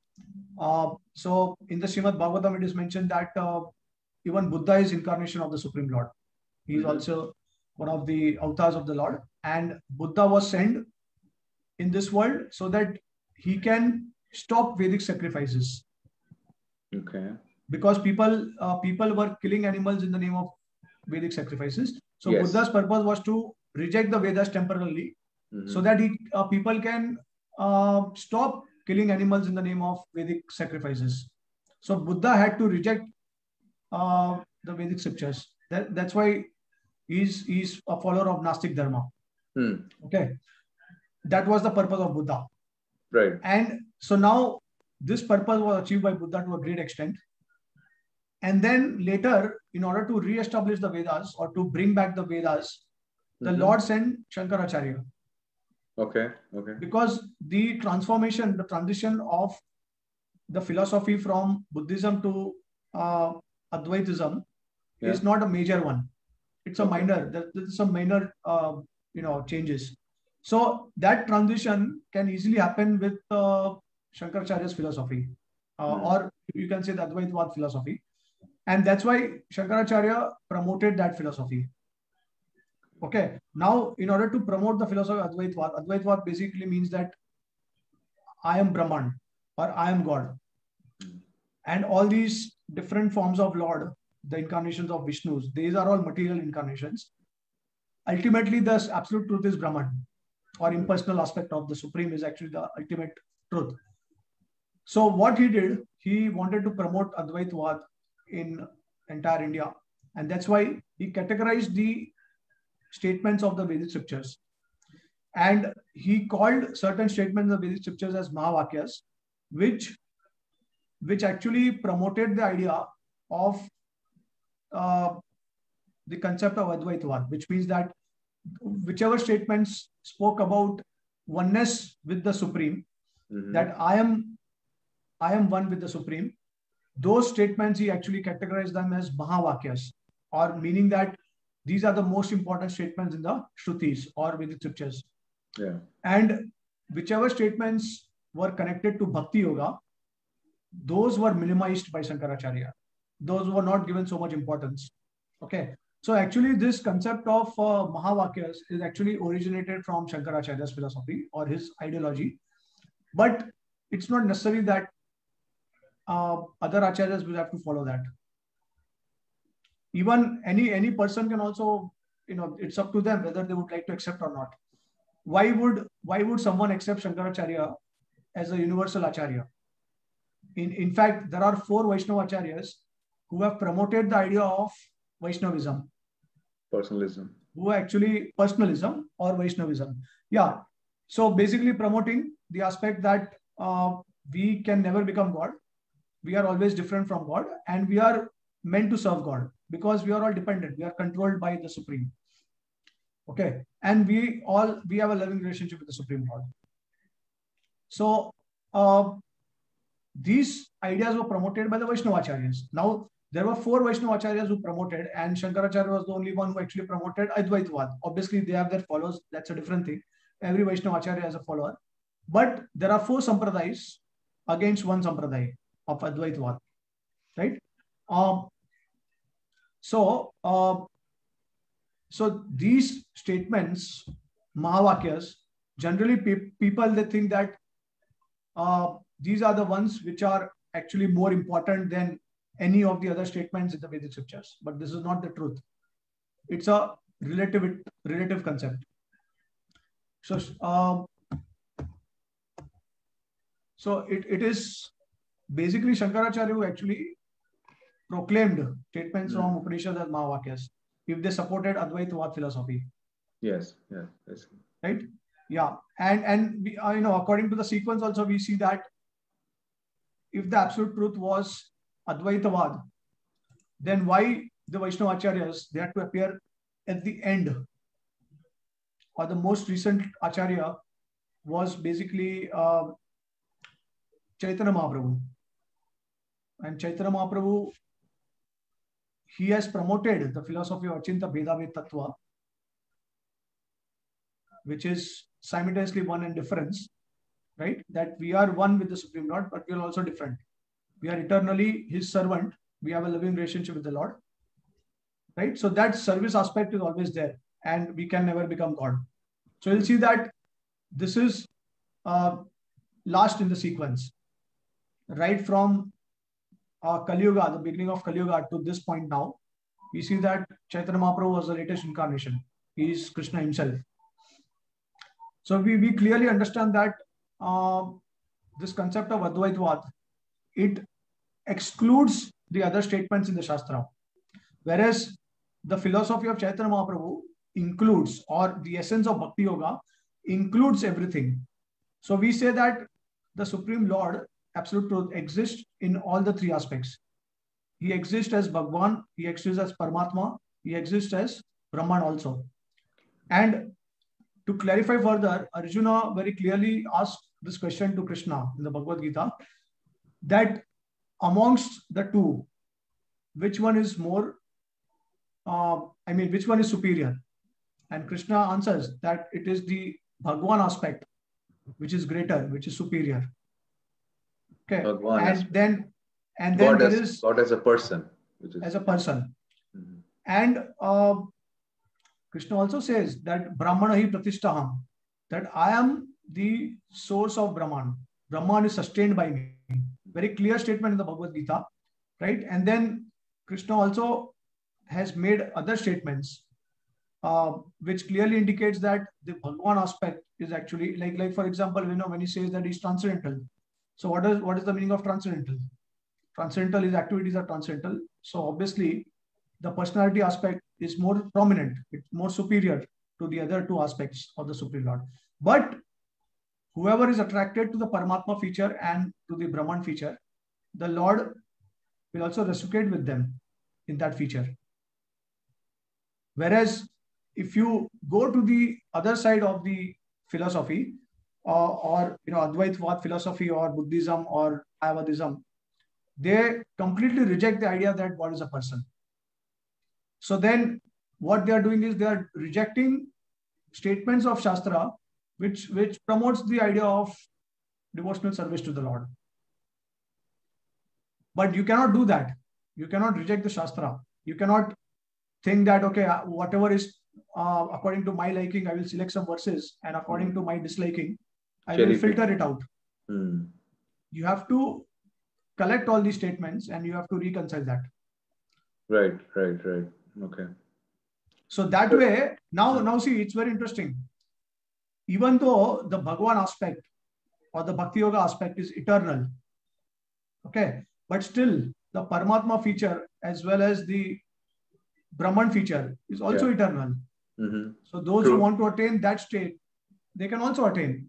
And it's eternal process for them. It's the final goal for them. But you cannot reject the idea that those who are worshipping the Supreme Lord in devotional service, it does not exist. That means you are limited in your vision. You are restricting the Supreme Person or Supreme Absolute Truth. Okay. So you are basically you are becoming narrow-minded. If you are broad-minded, then you will be able to accommodate all these things holistically. Yeah. And which are also in a sense they exist, they're real things. Like there is the impersonal aspect of God, and then there is Paramatma, as we read in the Bhagavad Gita. Okay, this question I have heard from numerous seekers, that in the Bhagavad Gita as it is, Krishna is being mentioned as the Supreme Personality of Godhead. Okay, as you said, Supreme Person, Bhagwan form. But we also have heard from disparate sources that he is the manifestation. Like Krishna, some people say is a manifestation of absolute truth. But he is not the absolute truth himself. So that's confusing, and it seems like it is like Bhagavad Gita as it is seems to be very contradicting this popular opinion, especially in India. I'm not even talking about other parts of the world, but how do we understand that Krishna is indeed the supreme absolute truth and not a manifestation or an incarnation, as they say? Yeah. So I have already quoted one verse from the Bhagavad Gita, which talks about Brahmano hi pratishtaham. Krishna directly says that I am the sustainer of Brahman. And so this is the 14th chapter and 27th verse. So if you wish, we can also read the exact translation of this verse. And sure. Yeah, I mean, we can go through many of the verses of Bhagavad Gita, which actually talks about Krishna being the personality form of Godhead. Okay. And we can do that. But before that, we have kind of reached a conclusion that, okay, Bhakti Yoga makes sense, that Bhakti Yoga is actually the essence of the Vedic scriptures, right? So that means the absolute truth is also existing in his personal form. That also we have kind of concluded, right? Mm-hmm. That apart from the impersonal and from the Paramatma feature, is also present in his personality form, right? The aspect of absolute truth is also present in his, in the form of personality or a person. Yes. So now obviously, and then there is a direct clarification from Arjuna that which is superior. So Krishna is saying that the Bhagwan feature is the superior feature. Mm-hmm. Now, obviously, if Bhakti Yoga is the essence, then we can also say that, we can also conclude that in order for Bhakti Yoga to be this essence of the scriptures, the ultimate truth has to be, or the ultimate reality in its essence has to be a person. Mm-hmm. Correct? So although he's existing simultaneously in different forms, but he's also a person. Mm-hmm. And the activities of devotion is eternal process. Right. This is what we have understood. Okay. But karma, jnana, dhyana, these are all temporary things. Right. Now, see, in the spiritual world, obviously there are activities performed, but these are all devotional activities. They are devotional service. Mm-hmm. And these are done in one's original constitutional position. Mm-hmm. Because in the material world, you are a male, I am a male, but in the next life we may become female, or we may become animals, or we may become demigods. Okay. So, but in the spiritual world, there is, we have our identity, which is in relationship with Krishna. What are we in the spiritual world, and how are we serving the Lord? So there is a constitutional manifestation of our identity, which is called as Siddha Swarup. That is manifested, okay, when we go to the spiritual world. And that is eternal. Okay, so the devotional activities are eternal, and knowledge becomes eternal, because knowledge in relationship with the activities of Krishna also become eternal. Mm-hmm. How to serve Krishna, what Krishna likes, when he's going to play his flute, how he's going to have pastimes, how he's going to, how he stands in his threefold bending form. So this is all knowledge. So this all this knowledge is also going to be existing in the spiritual world. Okay. Yes. Right? Makes sense. Yeah. So when you have a person, you have Shaktis. Shaktis basically is the energy of the Lord. Energies. Mm-hmm. Because without energy, there is no concept of person. So these are all different manifestations of Krishna's or the Supreme Lord's energies, which are manifested in the spiritual world. And in the material world, this energy is perverted. It's reflected. So that's why we have a impure state in the material world, whereas in the spiritual world we have a pure state. And because the tendency of a living entity is to always be happy and to experience bliss, to enjoy, right? So that state, if a living entity attains, he will never compromise that state with anything, any other thing, any lower thing. Right. So as I asked you earlier, that what if I give you an option that you are always happy in the material world without any suffering? Would you think about liberation? No. Would you think about karma? No. Why? Because you are just enjoying, you are getting what you are desiring. So this is the state in the spiritual world. You don't have to do any karma. You don't have to perform karma. Karma, matlab, in the sense that karma is actually kind of connected to the material world. But because you're in the spiritual world, karma is vanquished. And what karma basically, or what activity you are doing is, it's a devotional activity. So it is no longer a karma. Okay. Not done for your own satisfaction. Right. Yeah. But for the satisfaction of the Lord. For the satisfaction of Lord. And whatever you desire, you attain it. Right. There is always enjoyment in the spiritual world. There is no birth, death, old age, disease. So isn't this a superior concept? It's naturally a superior concept, because that's a natural inclination of a jiva, to enjoy happiness, to reciprocate with living entities, right?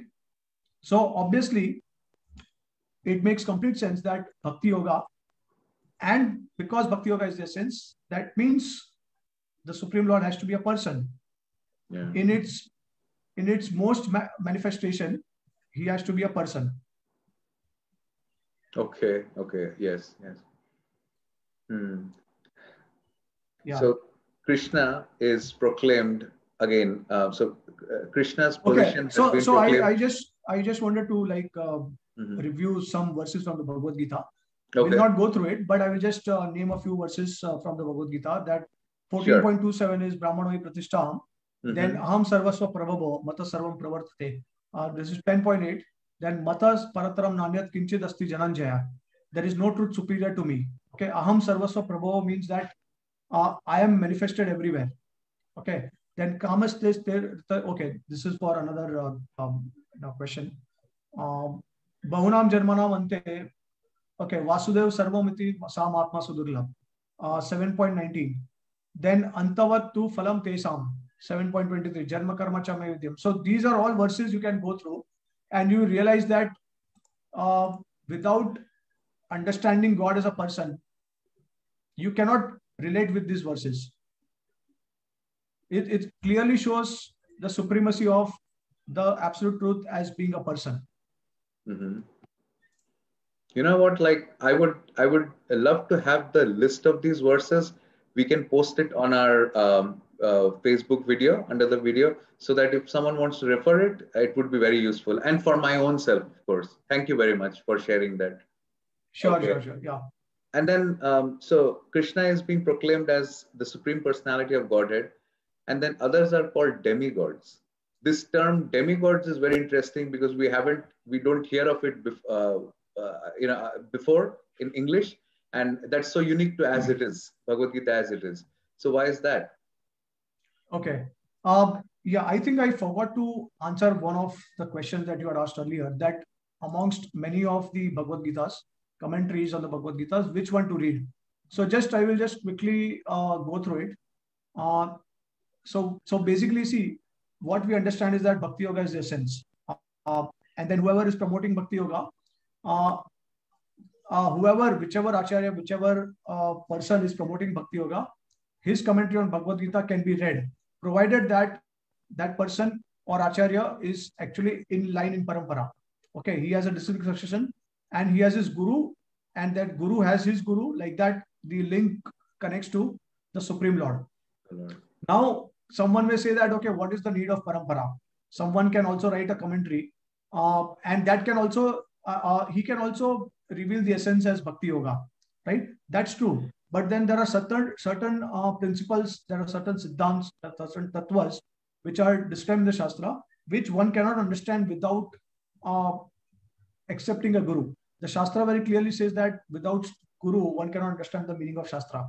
So even if a person try to comment on the Shastra, he will be bewildered to some extent. He will not be able to realize the full truth, and he will not be able to present that. So even though it appears that there is some Bhakti Yoga element in that, or the essence is Bhakti Yoga, but there are certain truths that need to be addressed very clearly, which will not happen. Okay, so there are disadvantages of not having a parampara.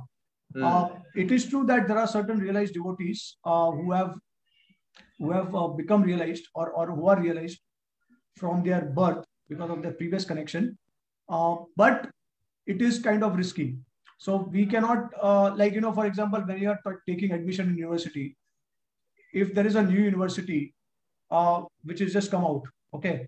So now, when we are getting admission in universities which are very renowned for many years, so obviously we don't want to take the risk. And if we are getting admission in universities which are like in the top 5, then definitely we'll prefer to take admission in those universities. Similarly, parampara is like that. Accredited. Yeah, exactly. So parampara is actually accredited to the Supreme Lord. It's a stamp. It's a bona fide authorized. It's an authority from the Supreme Lord that they are the ones who can actually represent the teachings of Supreme Lord. Okay, so there is a direct sanction from the Supreme Lord, but regards to some other people who are not connected to parampara, this is a problem. Okay, so this is actually something that one has to identify. Now, there are 4 Vaishnava Sampradayas, or there are other Sampradayas who are actually bona fide. And if someone is coming in that Sampradaya, in that district succession, so we can definitely read their Bhagavad Gita also, because they will also give Bhakti Yoga as the essence. Okay, but why now we are again recommending the as it is version of Bhagavad Gita? Because Srila Prabhupada has also included the commentaries of the 4 Vaishnava Acharyas in his Bhagavad Gita as it is. So someone who is reading Prabhupada's Bhagavad Gita as it is, he will also get familiar with the teachings of other 4 Vaishnava Sampradaya Acharyas, and he will also develop appreciation for them.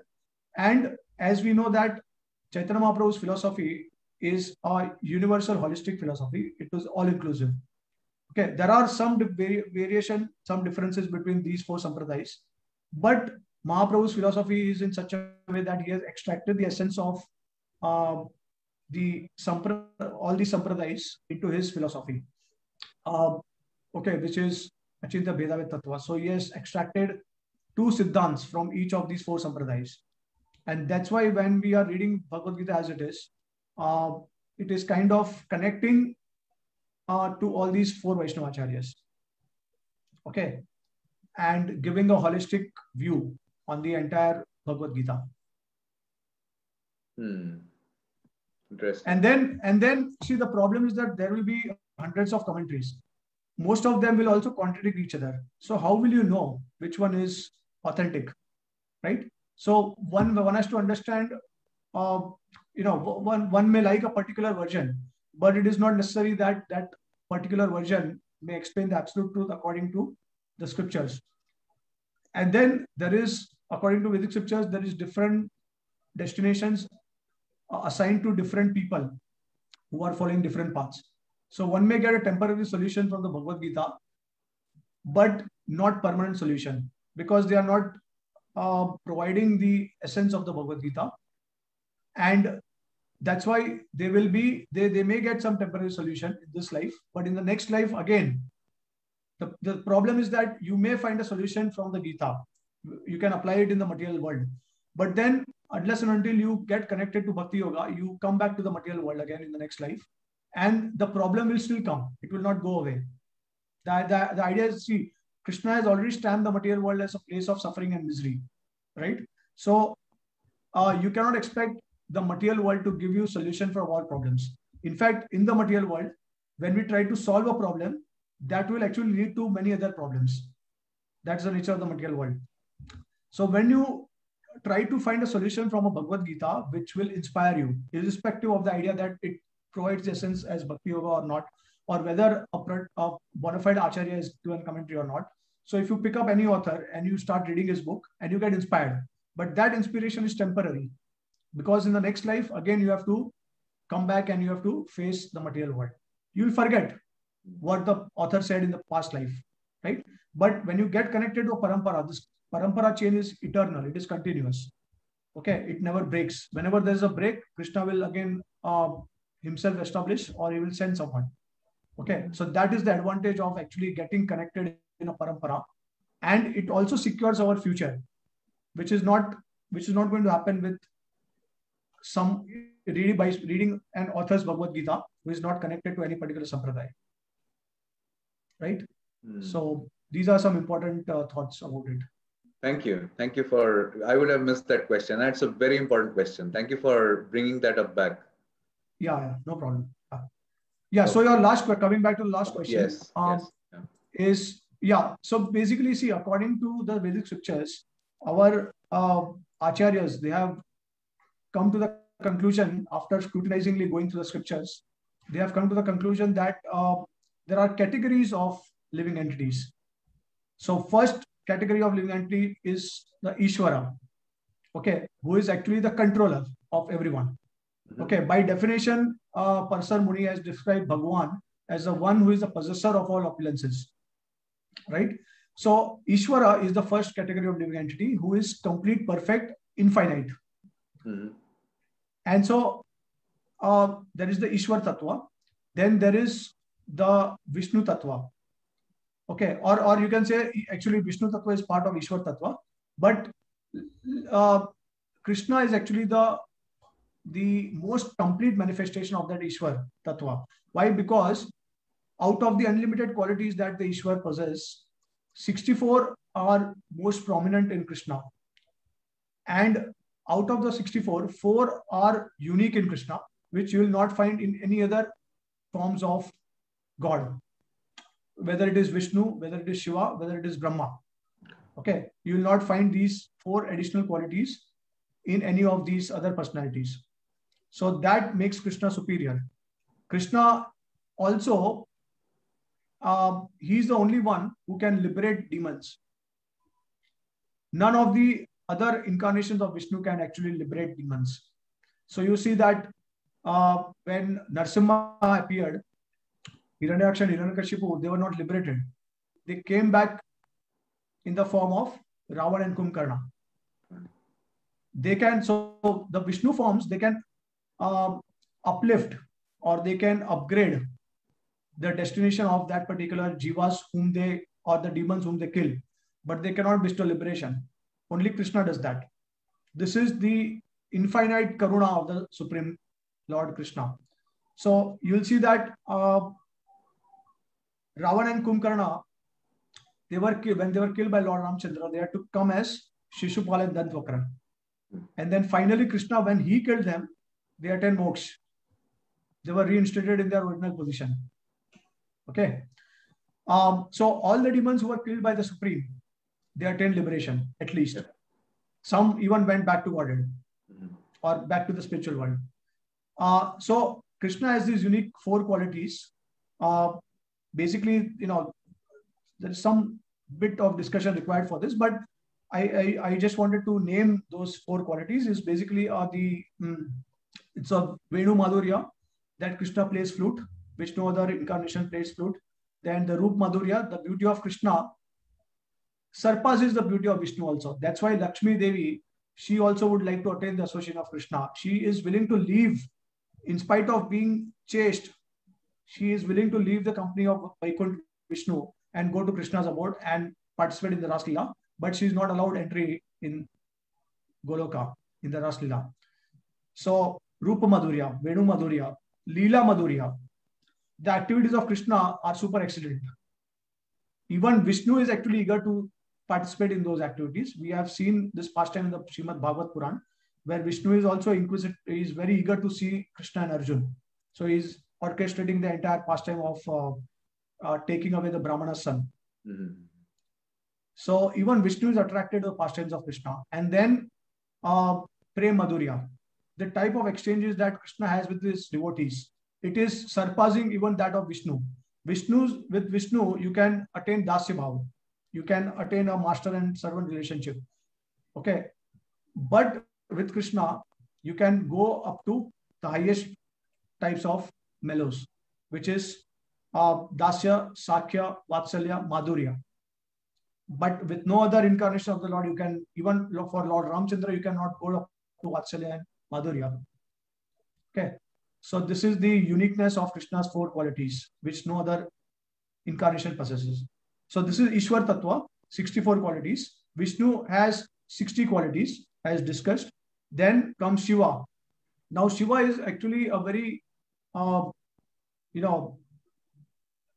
deep tattva. Deep in the sense that you cannot understand the nature of Lord Shiva's, activities, because sometimes he acts like Vishnu, sometimes he's acting like a Jiva. Okay, so that's why he's in between. Shiva is basically in between Vishnu Tattva and Jiv Tattva. So Shiva of this material world, also called as Shambhu. The Brahma Samhita describes that when you churn milk, it gets converted to yogurt. So from milk you can get yogurt, but from yogurt you cannot get milk. So that yogurt is actually described as Shambhu in the Brahma Samhita as Lord Shiva. And that milk is Lord Vishnu. So when Vishnu takes on Tamogun in this material world, he transforms into Shiva. Okay, so in this material world, Lord Shiva is actually Shiv Tattva, who is in between. So Lord Shiva has 55 qualities compared to Vishnu. Vishnu displays 60 qualities and Shiva displays 55 qualities. And then ultimately there is the Jiv Tattva, which is a living entity, which displays only 50 qualities. And this is Brahma. And or Brahma or us, we are also Jiv Tattva in the category of Jiv Tattva. So Jiv Tattva can never become Shiv Tattva, or they can never become Vishnu Tattva. And so there is always going to be a difference between Jiv Tattva and Ishwar Tattva.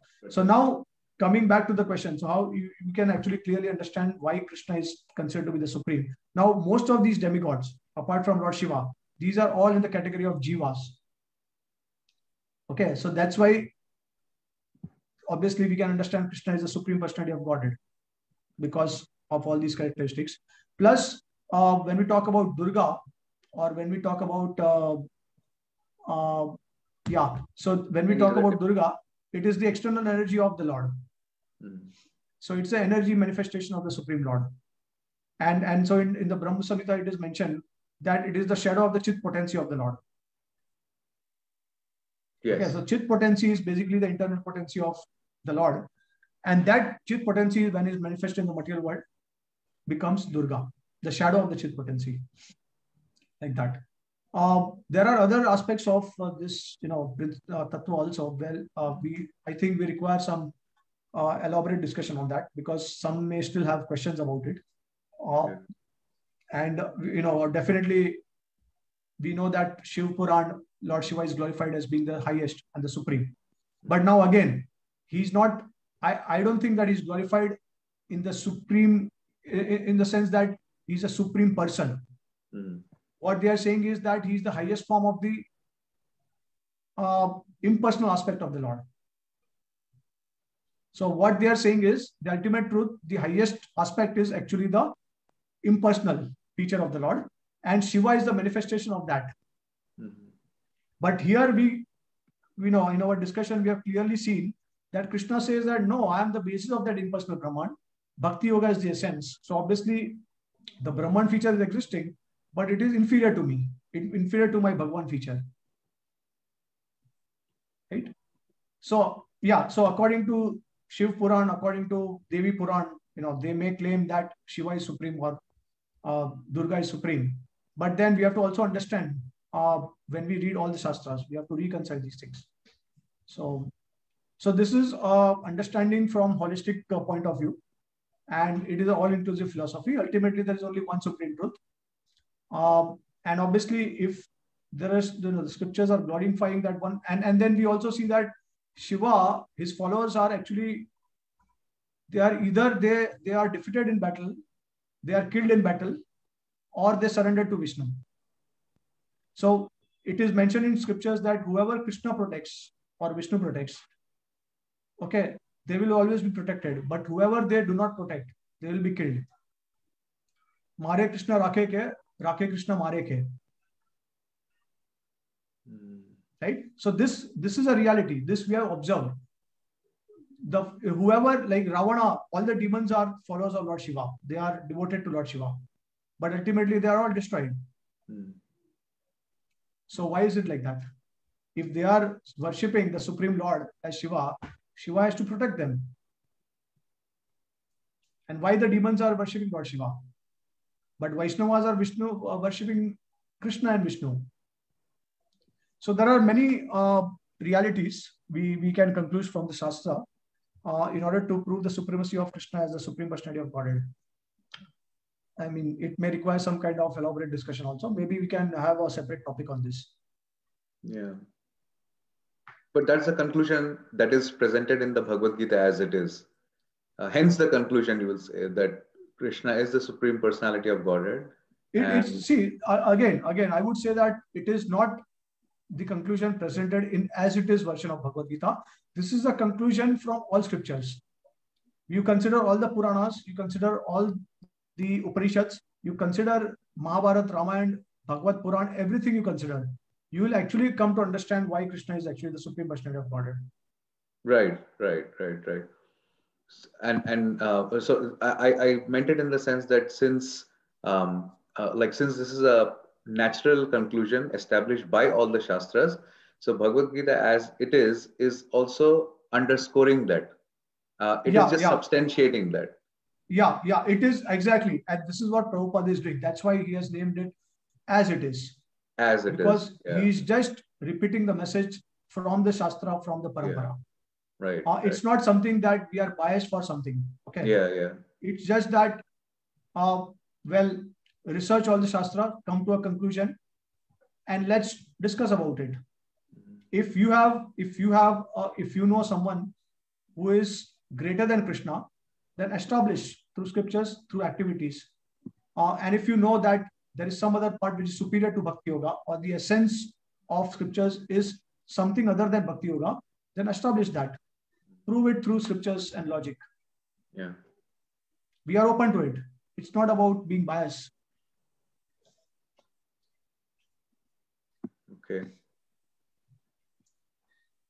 Thank you so much. Thank you so much for this enlightening Q&A session on understanding the importance of reading Bhagavad Gita as it is and what all conclusions it is established. So at this point, I don't know, do we have anyone else on this call? So we have one more individual, our friend Swati. I don't know, Swati, do you have any questions before we wrap up? Do you have any questions for Prateek?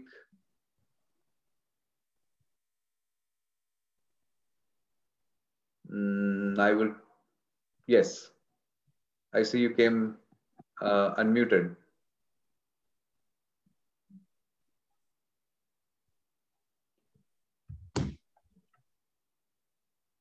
Are you able to? We are not able to hear you in case you are speaking.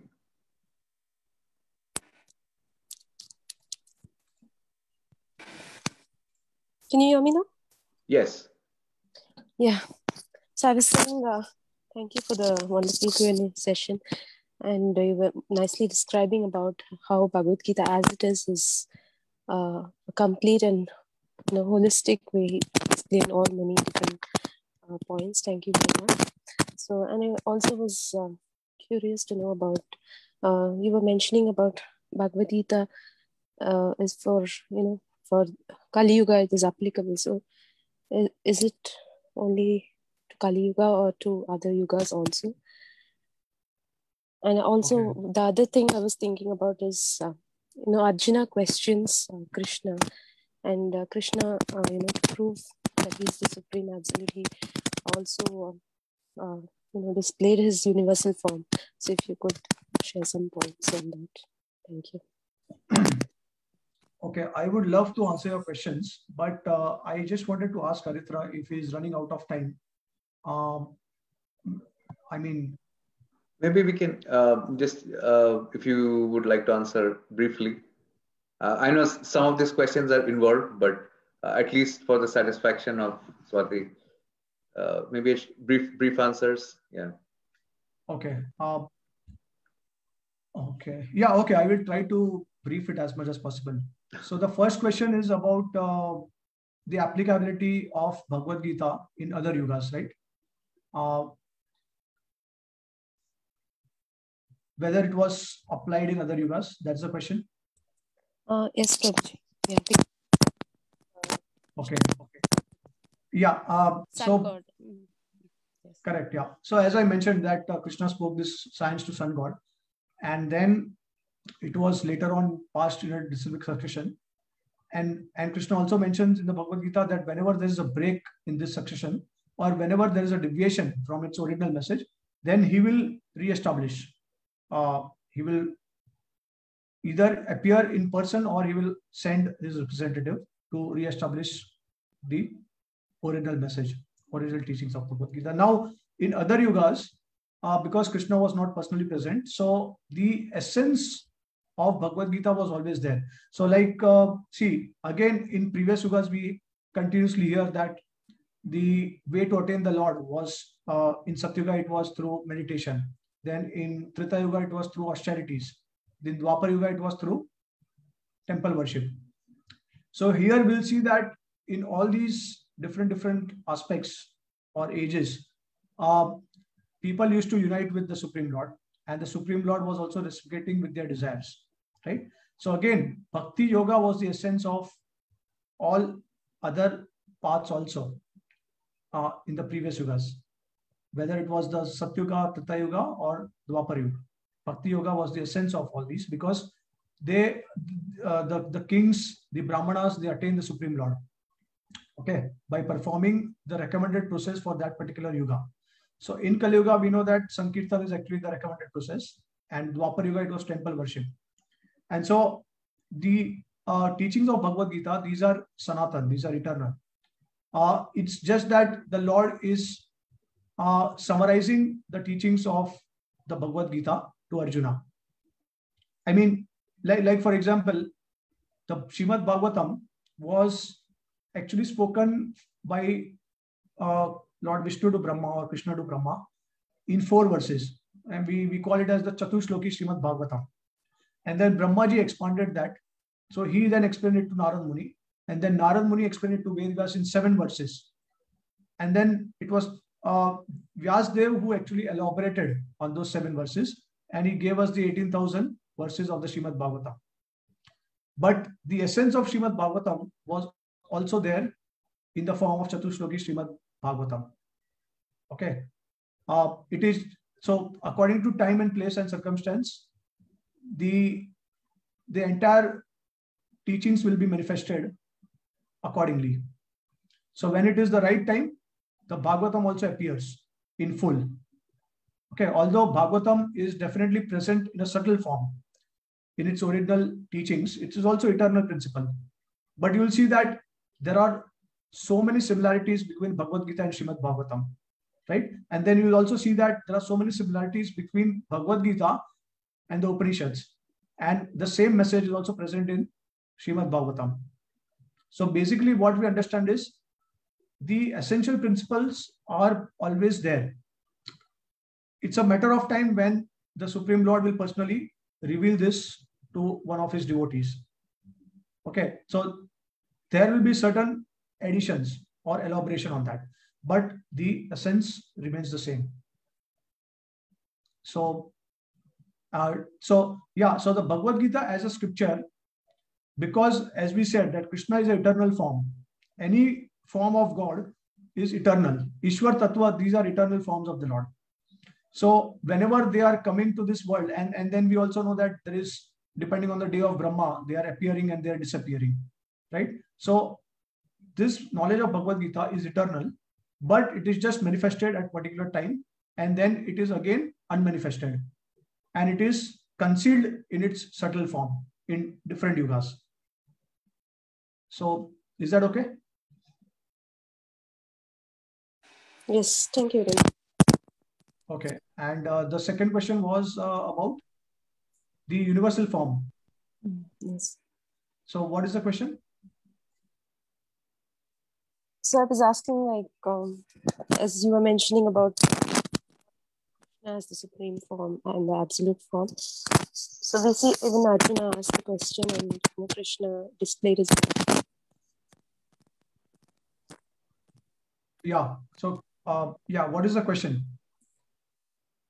So if you could just explain more on this in regard to what you've already, related to what you've already explained about the absolute form. About the universal form? Person. Yes.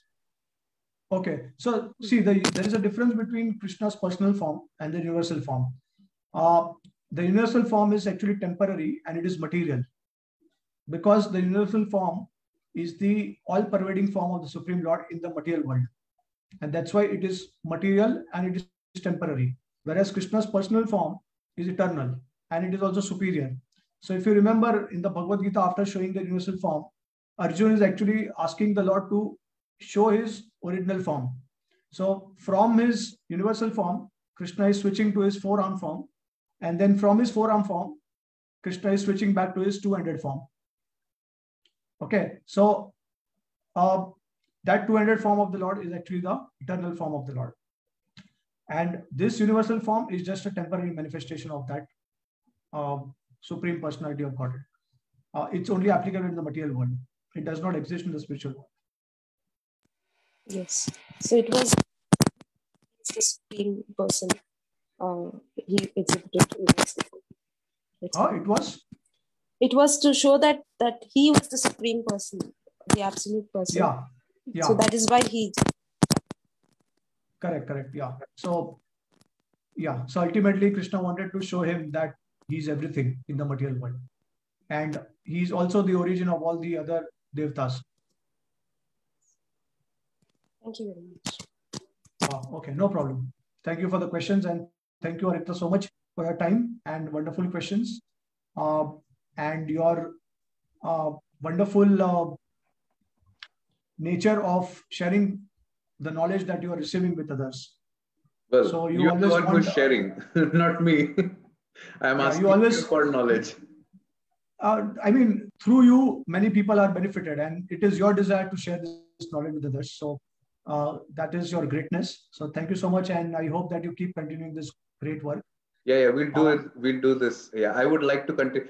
See, you're the busy man.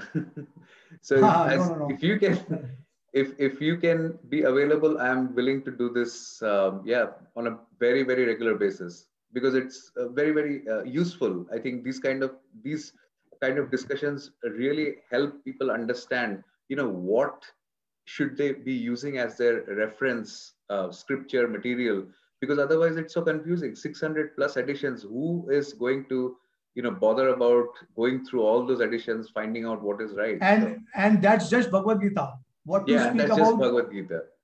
Thousands of scriptures. Astronomical. So thank you very much again, Prateek. Thank you so much. For giving me the opportunity to share wisdom and knowledge with others. Yes, and we will definitely stay in touch until the next session. Till then, thank you and bye. And by the way, we should say thank you, Swati, for your great questions and for being there with us all through. Okay. We will call it a day now. Okay. Thank you once again. Thank you so much.